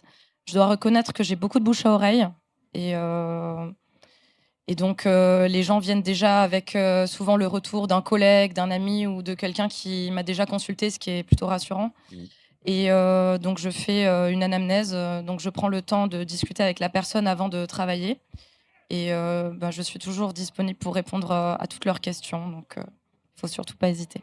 Eh bien, en tout cas, merci d'avoir été disponible pour répondre aux nôtres. Merci. Merci à vous. Merci à vous. Comment vous trouvez l'événement aujourd'hui? Parce que c'est quand même ça aussi, on est Oui, à c'est l'AS vrai. Toulouse-Lardennes. Bah, c'est toujours très agréable. C'est pas le premier tournoi de l'Ardenne où je participe. Donc c'est toujours un plaisir de revenir. Ça fait pas mal d'années que j'offre un petit peu de mon temps pour les joueurs et content d'être là aujourd'hui avec tout le monde. Merci aussi à Antoine Liquet, enfin bon, et tout le monde, toute l'équipe, toutes les personnes qui m'ont demandé de venir et merci à vous. Très sympathique aussi. Je remercie Antoine. C'est la de première m'avoir- fois? Oui, tout à fait. C'est la première fois et je remercie Antoine aussi de m'avoir invité et de participer à cet événement. Voilà. Bon. Merci beaucoup. Merci à vous, merci pour les Merci sportifs Fatima, aussi. Laurence. Merci beaucoup. On en sait un petit peu plus. Maintenant qu'on est capable de... Enfin, on a plus d'infos sur De faire des l'acupuncture. acupressions. Oui. À la dodo. Voilà, bon, écoutez, on fait une pause, on se retrouve juste après. Eh bien, c'est reparti. Nous sommes toujours ici à l'AS Toulouse-Lardennes pour suivre des matchs à 7, des matchs à 11, des matchs féminins, du walking foot. Et Émilie, là, on sort d'un match de foot à 7 et le tournoi vient de se terminer. Ouais. Mais à 7, ça veut dire quoi ça? Eh Et ben, il y a Jean-Baptiste, il y a Jaffar qui sont là pour nous expliquer tout voilà, ça. Jean-Baptiste, qui est donc un des rares responsables déjà aussi employé de la FSGT, qui a assisté juste au match depuis le bord du terrain. Donc bonjour et bienvenue. Et Merci beaucoup. Jaffar, qui est là, qui est joueur donc en plus Haute-Garonne Toulouse 31. Donc bienvenue et merci d'être là. Explique-nous comment ça s'est passé ce match. Peut-être Jaffar, tu veux parler le ressenti terrain d'abord? Dur de faire parler un joueur qui a perdu. Alors on a joué pendant 2 jours, on a joué 4 matchs. On a perdu le premier match contre la sélection marseillaise et ensuite on a gagné contre la sélection de la Haute-Savoie. Donc ils sont venus de loin, donc désolé pour eux, mais on a tout donné pour Il faut bien justement gagner les aussi des couleurs fois, toulousaines hein. pour les défendre. Et ensuite aujourd'hui on a joué contre 2 équipes parisiennes et c'était 2 défaites, mais c'était des beaux matchs et surtout dans une belle journée comme celle-ci parce qu'il fait super beau, donc on en a bien profité. Et en plus, l'endroit est magnifique. Il se prête très bien à tout ça. Exactement. Ça doit être un plaisir de jouer ici. Ah oui, j'aurais adoré jouer également avec mes collègues aujourd'hui, mais oui, super stade, super installation, super temps, surtout une ambiance incroyable aussi entre les équipes. Non, toutes les cases sont cochées. Mais ça pour resterait un très fair bon play, tournoi. quoi. Ah oui, non, là, franchement, C'est souvent le cas en foot à 7, mais ça se voit encore plus dans les tournois. Les équipes deviennent amies en fait en une journée, le temps d'une rencontre. Et ensuite, les équipes se supportent mutuellement. Ça crée vraiment une émulsion entre les différentes équipes, entre les différents comités. Et pour moi, vraiment, mis à part les résultats peut-être, Oui, ça fâche toujours un petit peu. Voilà, on aurait aimé gagner un peu plus, Voilà. mais non, les joueurs ont tout donné, c'était exceptionnel. Et Jean-Baptiste, pour préciser un peu, là, au niveau de la FSGT, toi, tu es responsable développement physique et sportif, c'est ça? C'est ça. À la FSGT, donc c'est une fédération multisport, omnisport. Et donc à Toulouse, on a pléthore d'activités physiques et sportives. Je m'occupe particulièrement de l'activité foot à 7, Ouais. mais je suis amené également à essayer de développer d'autres pratiques qui existent déjà, comme le volleyball, le cyclisme, le basket, mais également développer d'autres projets comme la pétanque, par exemple, D'accord. qui est une activité physique et sportive. Elle rentre dans cette C'est catégorie-là. sportif, c'est physique, la C'est ça. pétanque. On ne croirait pas comme ça. Mais... Surtout Que dans le ça- sud. Je crois que ça va au brevet, il y a ça. Au brevet. T'as pétanque maintenant Ah au ouais brevet. Ça a je crois que changé t'as le de mon secteur- temps, c'était t'as pas la- ça. T'as le secteur pétanque. Ouais, ouais. Ah oui, On n'a carrément. pas eu cette chance, nous non plus. Hein, Ouais, mais d'avoir la je pelote. connais des gamins qui vont pétanque au brevet, quoi. Ah ben, j'aurais adoré avoir ça, j'aurais peut-être une meilleure note.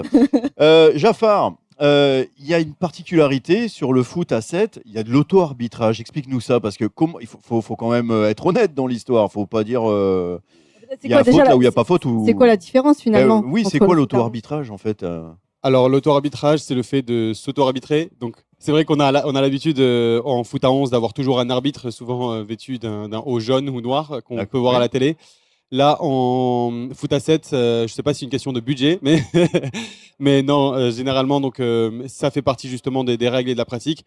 C'est qu'en fait, dès qu'une personne subit une faute, c'est lui qui doit annoncer justement qu'il y a une faute sur lui. Donc, c'est pour ça aussi que la FSGT se veut être un peu plus, le foot à 7 se veut être un peu plus fair play, parce que les gens en fait sont poussés à être plus honnêtes aussi de ce côté-là.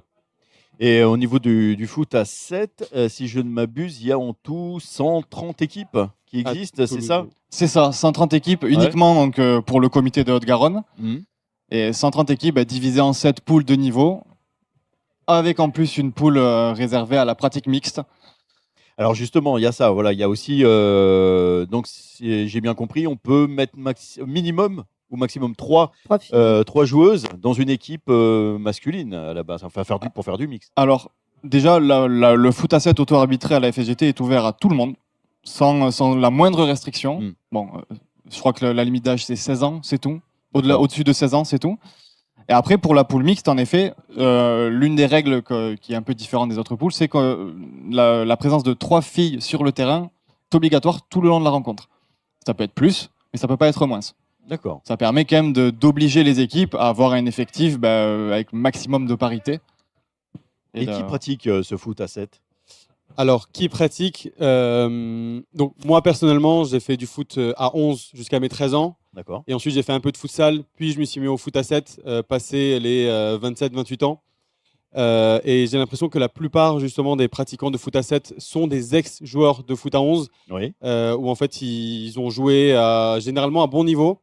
Mais sur la fin de carrière, en fait, soit il y en a qui ont été blessés ou qui sont blessés, ou soit tout simplement, en fait, ils ont préféré s'orienter vers une pratique qui reste footballistique, évidemment, mais qui est quand même moins demandante au niveau de l'effort aussi physique et qui se veut être plus accessible. Et plus axé sur le jeu surtout. L'auto-arbitrage permet, je me permets de te couper Jafar, pardon, mais l'auto-arbitrage permet qu'il y ait toujours du jeu, le tacle est interdit, donc le but c'est que le ballon bouge un maximum tout le temps. Donc en fait, tout se suit. Il y a le foot à 11, ensuite foot à 7. Vous, avec foot à 7, vous les achevez, ça finit au walking foot. Ça finit au walking foot, puis le canapé. Et le canapé, voilà. Et les moyennes d'âge, donc, du coup, dans le foot à 7, c'est... Je dirais donc il n'y a pas de statistiques officielles, mais de ce que je vois, j'ai l'impression que c'est plus entre 30 et 40 ans, alors que le foot à 11, c'est peut-être plus 20-25 ans, je dirais.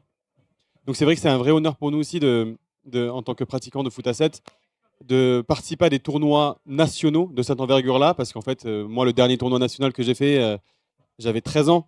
Ah oui. Et donc, en fait, maintenant, de faire partie de détection, de tout donner, en fait, ça nous rappelle vraiment de bons vieux souvenirs avec les buvettes, etc. Donc, c'est vrai que c'est un surtout vrai les honneur buvettes, pour nous. hein. Ouais, surtout la buvette. Trop collé à la buvette, parfois, plus qu'au terrain. Mais en tout cas, oui, c'est pour ça que c'est un vrai honneur. Ça rappelle des souvenirs et Et voilà. Mais en C'est parlant de super. tournoi, il y a quelque chose non, qui se présente là, le 27 juin. C'est ça.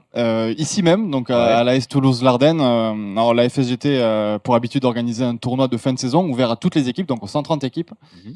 Et cette année, ça a été décidé la semaine dernière, en collaboration avec les membres de l'AS Toulouse-Larden qui s'occupent des équipes de foot à 7 FSGT. On va faire le tournoi de fin de saison ici, le samedi 27 juin, D'accord. sur toute la journée. Donc les inscriptions vont partir bientôt. Et Elles sont ouvertes à partir de quand? Elles seront ouvertes, si tout va bien, à partir de la semaine prochaine. Donc venez, hein, inscrivez-vous. Voilà. Viendez nombreux. Viendez la bande, viendez. Mhm.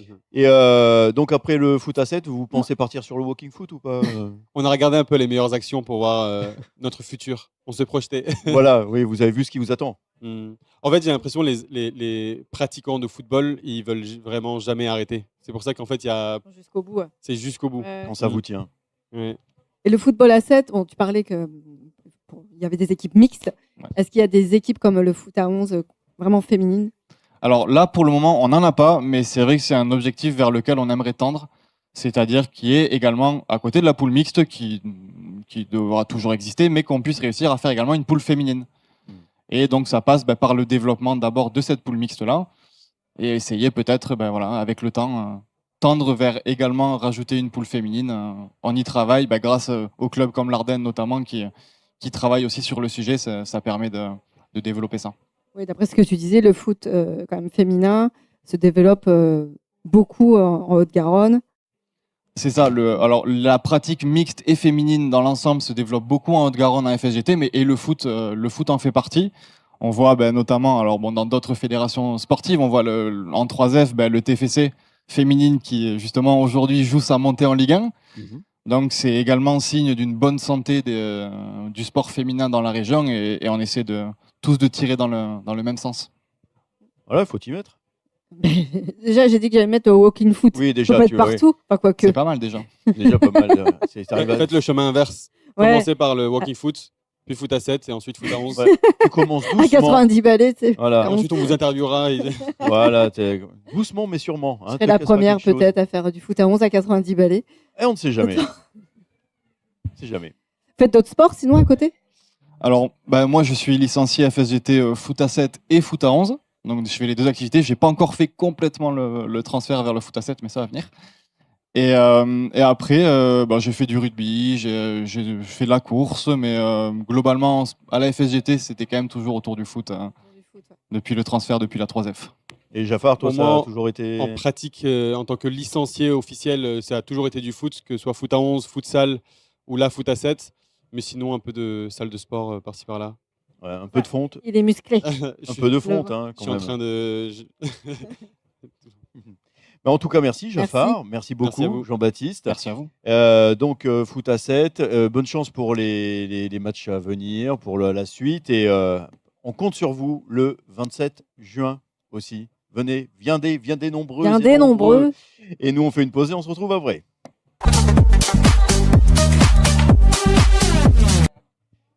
Toujours ici en direct de l'AS Toulouse-Larden pour se faire plaisir avec des matchs à 11, à 7, féminin, walking foot.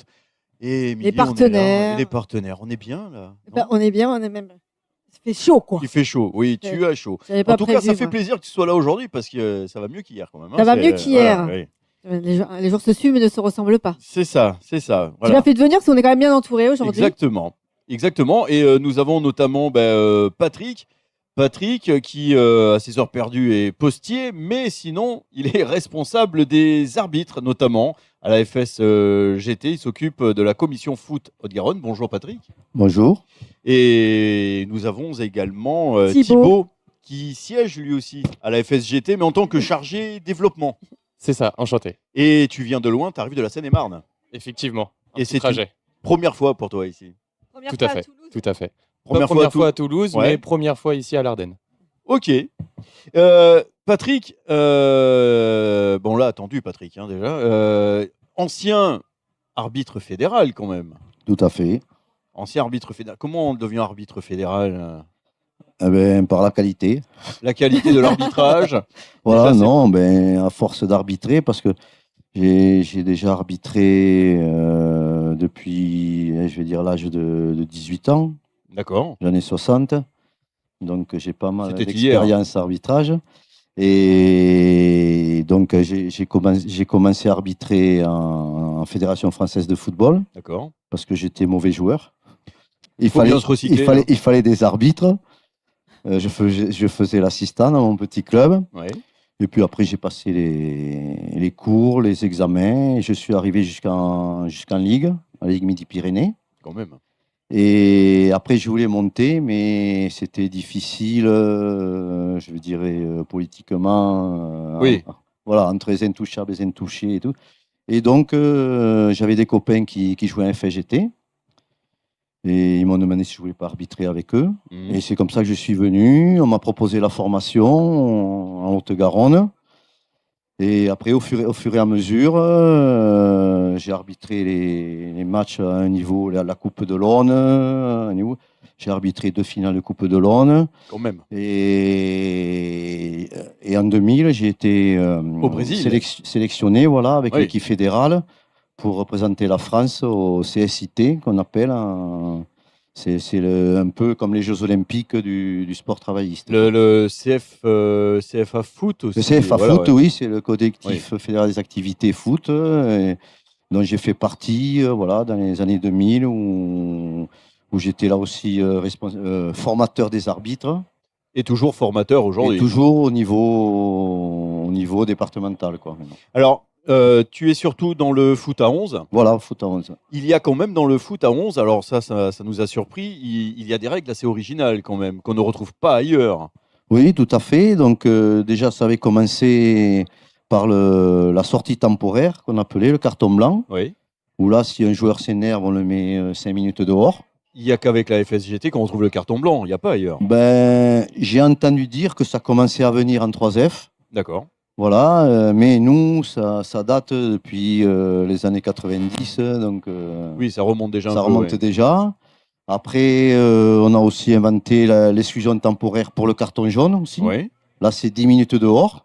D'accord. Ce qui pénalise beaucoup les équipes. Si une équipe qui prend 2 cartons jaunes, elle joue quand même pendant 20 minutes à un de moins, quoi. Donc Oui, ça voilà, peut du coup, ça pénaliser sur le terrain, déséquilibre. voilà. Il y a aussi une question de rentrée de touche au pied. Oui, ben là, c'est comme vous voyez actuellement sur le tournoi de sélection. Oui. Ben, au lieu de la jouer à la main, on la joue au pied. Il y a moins. On peut développer le jeu plus facilement. Mhm. Et il y a moins de mauvaises touches que quand on les fait à la main, quoi. Et ce qui est surprenant, contrairement à tous les autres matchs, peu importe les autres niveaux que l'on voit, même le dirigeant peut prendre un carton. Voilà, tout à fait. Il y a la sanction au banc de touche, c'est-à-dire que si un dirigeant, ben, il proteste, il conteste, comme beaucoup le font, on peut venir lui mettre un carton jaune ou un carton blanc. Et comme il n'est pas sur le terrain, lui, sur la feuille de match, c'est lui qui sera marqué.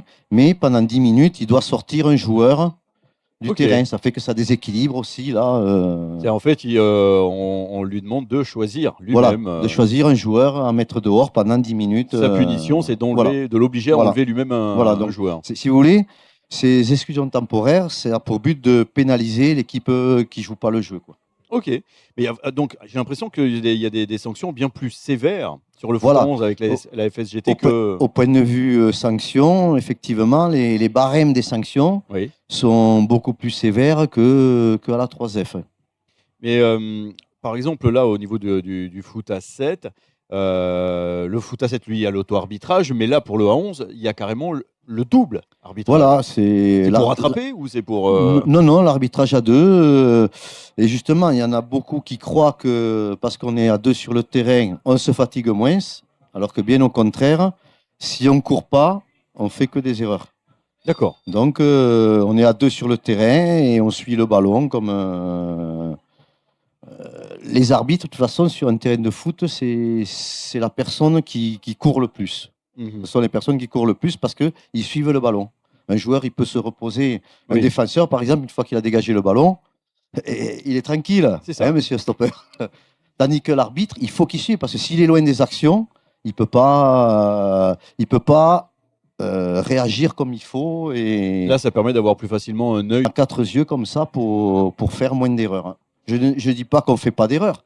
mais moins. on fait moins d'erreurs. Mais quand même moins. Et au sein de la FSGT, alors tu m'as raconté tout à l'heure qu'il y a une ancienne secrétaire qui est connue maintenant. Oui, ben, Stéphanie Frappard, qui maintenant est arbitre international. Voilà. Et qui a fait des Coupes du Monde, féminines, masculines, qui arbitre en Ligue 1. Voilà. J'ai eu la chance de travailler avec elle. Voilà. Tu as eu la chance de travailler. Voilà. C'était à quelle période? Dans les années 2000. Là. D'accord. Voilà. C'était donc pendant cette fameuse coupe au Brésil? Non, c'était après, quand on a travaillé justement sur les règles du jeu, du foot FSGT. On a travaillé avec elle. Voilà. D'accord. Et là, elle est toujours ici ou elle est... Non, Non, là elle doit être professionnelle là, maintenant. Voilà. Non, mais professionnelle en France toujours. Oui, en France. Oui. Voilà. Non, parce qu'elle a bougé aussi. Elle est au Qatar. Oui, ben, elle est arbitre international. Voilà, oui. Donc du coup, elle bouge pas mal. De ton côté, Émilie, tu as Thibaut. J'ai Thibaut qui est au siège de la FSGT. C'est ça, tout à fait. Donc, vous avez eu Jean-Baptiste tout à l'heure. Ouais, Jean-Baptiste qui travaille du coup au sein du comité 31. Et ce qui regroupe, on va dire, l'ensemble des comités, c'est le siège. Et tous ensemble, on travaille pour améliorer les pratiques, faire développer aussi certains comités, mais de manière horizontale. Il n'y a pas le siège qui est tout en haut et les comités, c'est vraiment une seule et même équipe, vu qu'on parle de foot. C'est une seule et même équipe qui essaye d'avancer pour développer l'activité sur tout le territoire français. Et ça fait longtemps que tu es au siège? Alors moi, je suis arrivé en septembre au siège de la fédération, mais la FSGT, c'est un peu une histoire de famille chez moi parce que c'est mon grand-père qui m'a fait découvrir la FSGT parce qu'il était bénévole, lui, à l'époque, toujours dans le foot en Île-de-France. Et c'est comme ça que j'ai découvert la FSGT. Tu fais d'autres sports? J'ai fait pas mal de sports, du foot, du volley, du rugby, du hip-hop aussi. Mais pas forcément que à la FSGT. Mais là, tu es joueur, enfin, mais pas cette année. Pas cette année. Sinon, tu es joueur en foot à 11. C'est ça, je jouais en foot à 11 et depuis 7 ans maintenant, j'encadre aussi des équipes d'enfants. Et donc, comme l'a très bien dit Patrick tout à l'heure en antenne, défenseur central pour casser des jambes. J'étais pas le plus technique, on va dire.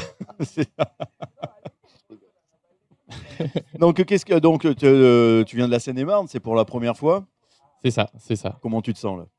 Très bien, très content. J'ai cru comprendre qu'en plus, toute cette semaine, vous avez eu le même temps qu'en Île-de-France, c'est-à-dire pas très chaud et pas très beau, et on a eu content chaud, d'avoir le soleil. Enfin, on a eu chaud, oui. Depuis hier, on a chaud. Ouais.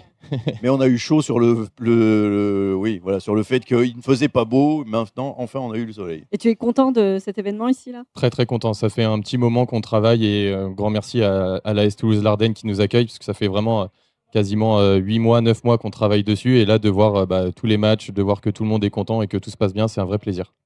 Ça se concrétise, quoi. C'est ça. Puis il y a une bonne ambiance, c'est hyper convivial. Ouais. On est vraiment content là d'avoir des gens qui sont venus de partout de la France. On a une équipe du 74 de la Savoie, si je dis pas de bêtises, qui est venue aussi. Donc c'est vraiment très cool de pouvoir voir tous ces gens réunis au même endroit pour la même chose, pour l'amour du foot. Pour l'amour du foot. Et là, la FSGT, tu es chargé de développement. Tu développes quoi exactement? Alors, moi, sur mon poste, j'accompagne plusieurs activités, notamment du coup la commission fédérale d'activité foot dont parlait Patrick juste avant, mais aussi la pétanque, les activités gymniques et toutes les activités montagne et escalade, donc le canyoning, etc., etc. Et ça ratisse large. Ça ratisse large. Et du coup, j'accompagne des bénévoles, des commissions de bénévoles sur le développement de certains projets, notamment le tournoi des sélections de ce week-end, mais aussi de se déplacer auprès des comités pour intervenir sur des événements, sur des tournois, sur de la formation aussi. Sur de la formation, à quel niveau? Là, par exemple, sur le tournoi des sélections, on profite du tournoi des sélections pour améliorer un outil de formation sur l'arbitrage, sur des séquences vidéo. Donc là, on a des caméras un petit peu partout autour du terrain de foot à 11 pour regarder un peu plus dans le détail ce qui va pas, et aussi des points de règlement, par exemple, qui peuvent porter litige, et comment on arrive à retravailler tout ça avec les arbitres et les joueurs. Donc en fait, tu es surtout sur le fameux replay pour regarder. Alors, j'ai pas ce niveau de technicité, moi j'anime, mais on a justement Patrick qui est là aussi pour pouvoir donner les bons conseils aux arbitres. Comment ça marche, le replay, forcément? Parce qu'il faut aller Non, chercher. Non, on n'a pas de replay, c'est pas la VAR. Non. Mais c'est vrai, effectivement, on a une caméra Et le soir, on regarde, comme par exemple hier soir, on a regardé les images des matchs qu'il y a eu hier. Et on a vu ce qui allait, ce qui allait pas. Comme ça, on peut discuter entre les formateurs, les arbitres, afin de s'améliorer aujourd'hui, quoi. Oui, voir Et ce ce qui a soir, on été, fera pareil. voir ce qui n'a pas été vu hier, Voilà. voilà, en étant directement sur le terrain. Parce qu'après, l'arbitre, comme on dit, c'est humain. Et... Oui, voilà. Hein, D'où l'importance l'erreur d'avoir est 2 humaine. arbitres. Voilà, on fait, comme je vous ai dit tout à l'heure, on fait moins d'erreurs. Voilà. Et donc au niveau de l'arbitrage, c'est pointilleux quand même. C'est minutieux, mais il y a Ouais. quand même pas que des mauvaises choses, il y a aussi des très bonnes choses qu'on arrive à voir aussi là sur les prestations des arbitres. Donc c'est aussi intéressant de pouvoir utiliser, parce qu'on a des arbitres qui font qui ont cet engagement depuis 15, 20, 30 ans pour certains. Donc de pouvoir aussi bénéficier de l'expérience de chacun, parce qu'on a des arbitres qui sont là depuis 2-3 ans aussi. Donc c'est vraiment intéressant de voir tous ces échanges et ces mélanges-là auprès de tout le monde. Et pour l'arbitrage comme ça, il faut pas avoir faut pas qu'il y ait trop de mauvaise foi de l'autre côté quand même. Il doit y en avoir. Il y en a toujours, mais il y en a moins. Et les joueurs ont aussi l'habitude d'avoir ces 2 arbitres sur le terrain et donc d'être aussi plus, comment dire, plus vigilants sur ce qu'ils font, parce que quand tu as un seul arbitre, tu peux être un petit peu plus vicieux et c'est pas l'objectif, et on est là pour favoriser le jeu. Et c'est aussi dans l'ADN de la fédération de pouvoir favoriser le jeu, et on a quand même beaucoup moins de contestations chez nous que dans d'autres organisations, on va dire. Parce que c'est vrai que là, avec la FSGT, il y a cet esprit qui reste familial, convivial, tout ça, mais j'imagine qu'au niveau des arbitres, à des niveaux plus hauts, il y en a beaucoup qui se croient Dieu le Père, un petit peu.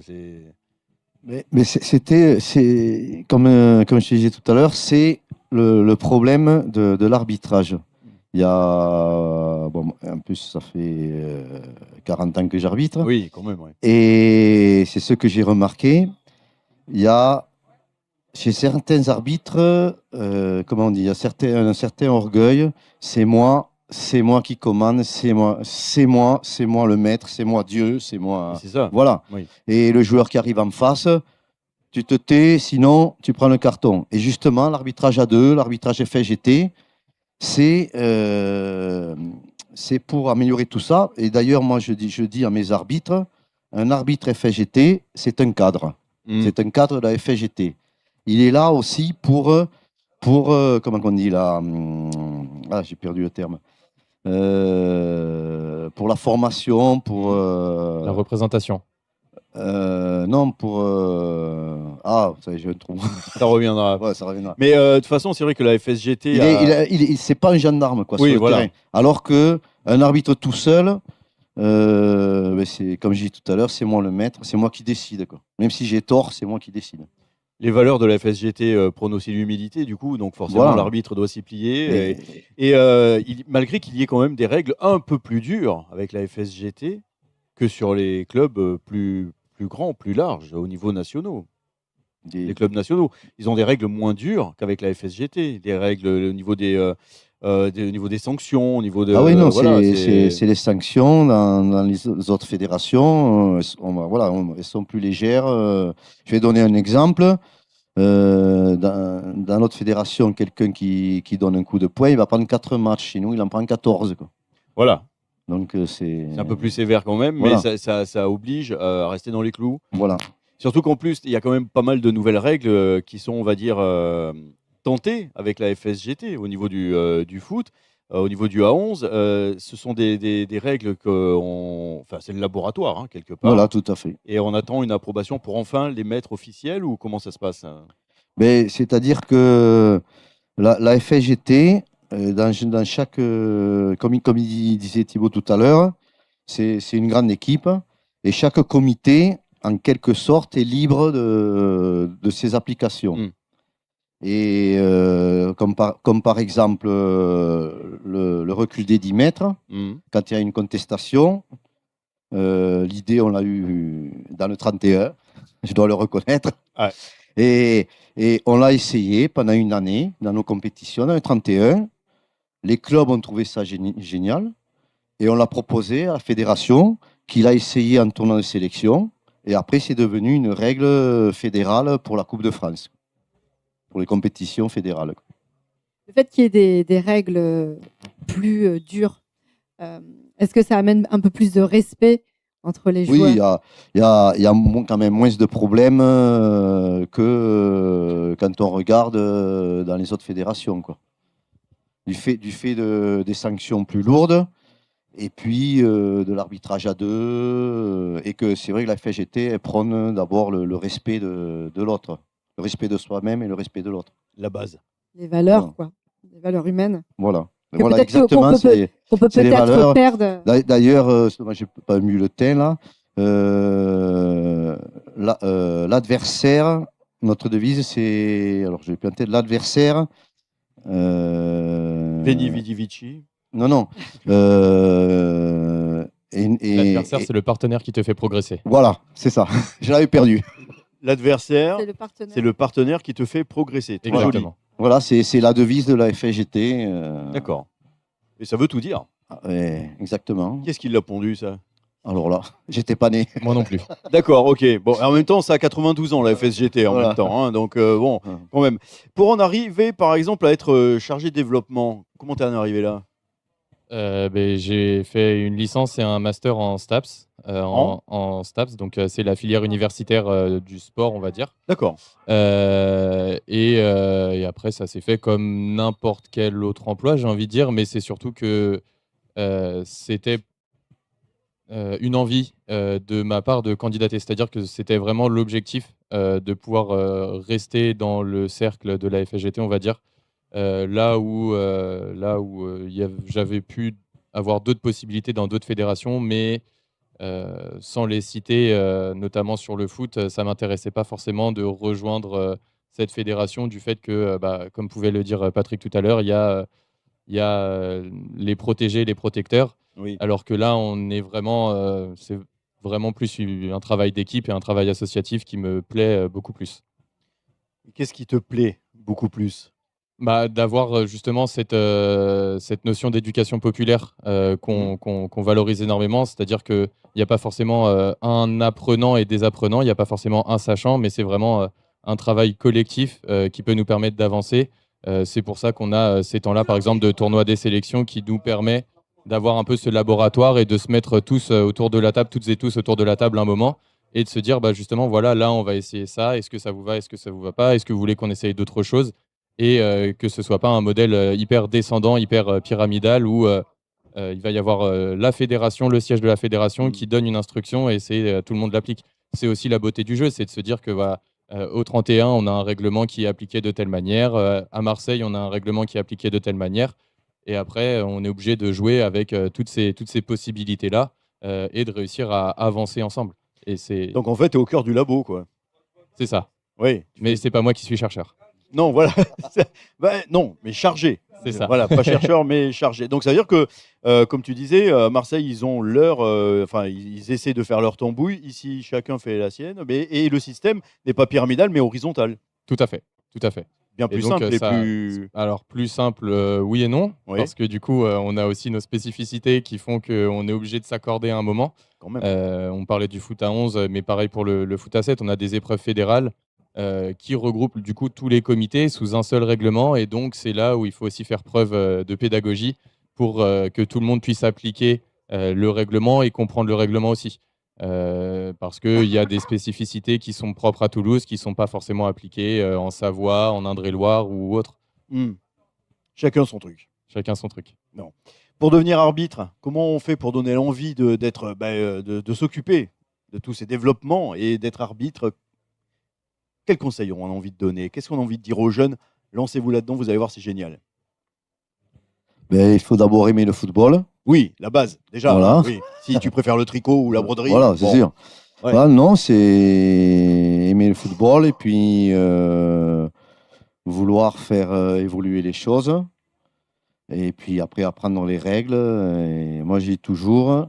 Moi, ma devise, quand je forme les arbitres, c'est pas parce que tu connais les règles parfaitement que tu feras un bon arbitre, mais tu peux pas faire un bon arbitre si tu connais pas les règles. Ça va de soi. Voilà. Ça va de soi. Oui, puis même, c'est plus alors un conseil, c'est vite dit, mais que c'est pas forcément parce qu'on n'est pas bon au foot qu'on doit finir arbitre. Faut pas que ce soit Ce n'est plus pas une une finalité. frustration. Oui, c'est ça, c'est pas forcément une frustration, c'est aussi important et intéressant de pouvoir participer à ce rôle-là, mais comme on peut être éducateur ou éducatrice dans un club, parce que c'est aussi des gens, on a besoin de ces gens-là aussi. Des rôles importants, ouais. Tout à fait, tout à fait. Parce qu'au final, on a 22 ou 14 joueurs ou joueuses sur le terrain, mais on a aussi tout un système associatif derrière. Et c'est hyper important de pouvoir s'impliquer là-dedans et de pouvoir faire vivre ce système. Mais surtout qu'au foot à 11, il y a 45 équipes en tout, c'est Oui, ça? en Haute-Garonne, ouais. Voilà, dans la Haute-Garonne, ça touche aussi les entreprises. Voilà, il y a quelques équipes d'entreprises. Ouais. On a sur 45, on a à peu près un tiers d'entreprises. Quoi. Ok. Vous avez toujours les yeux qui brillent quand vous êtes sur le terrain?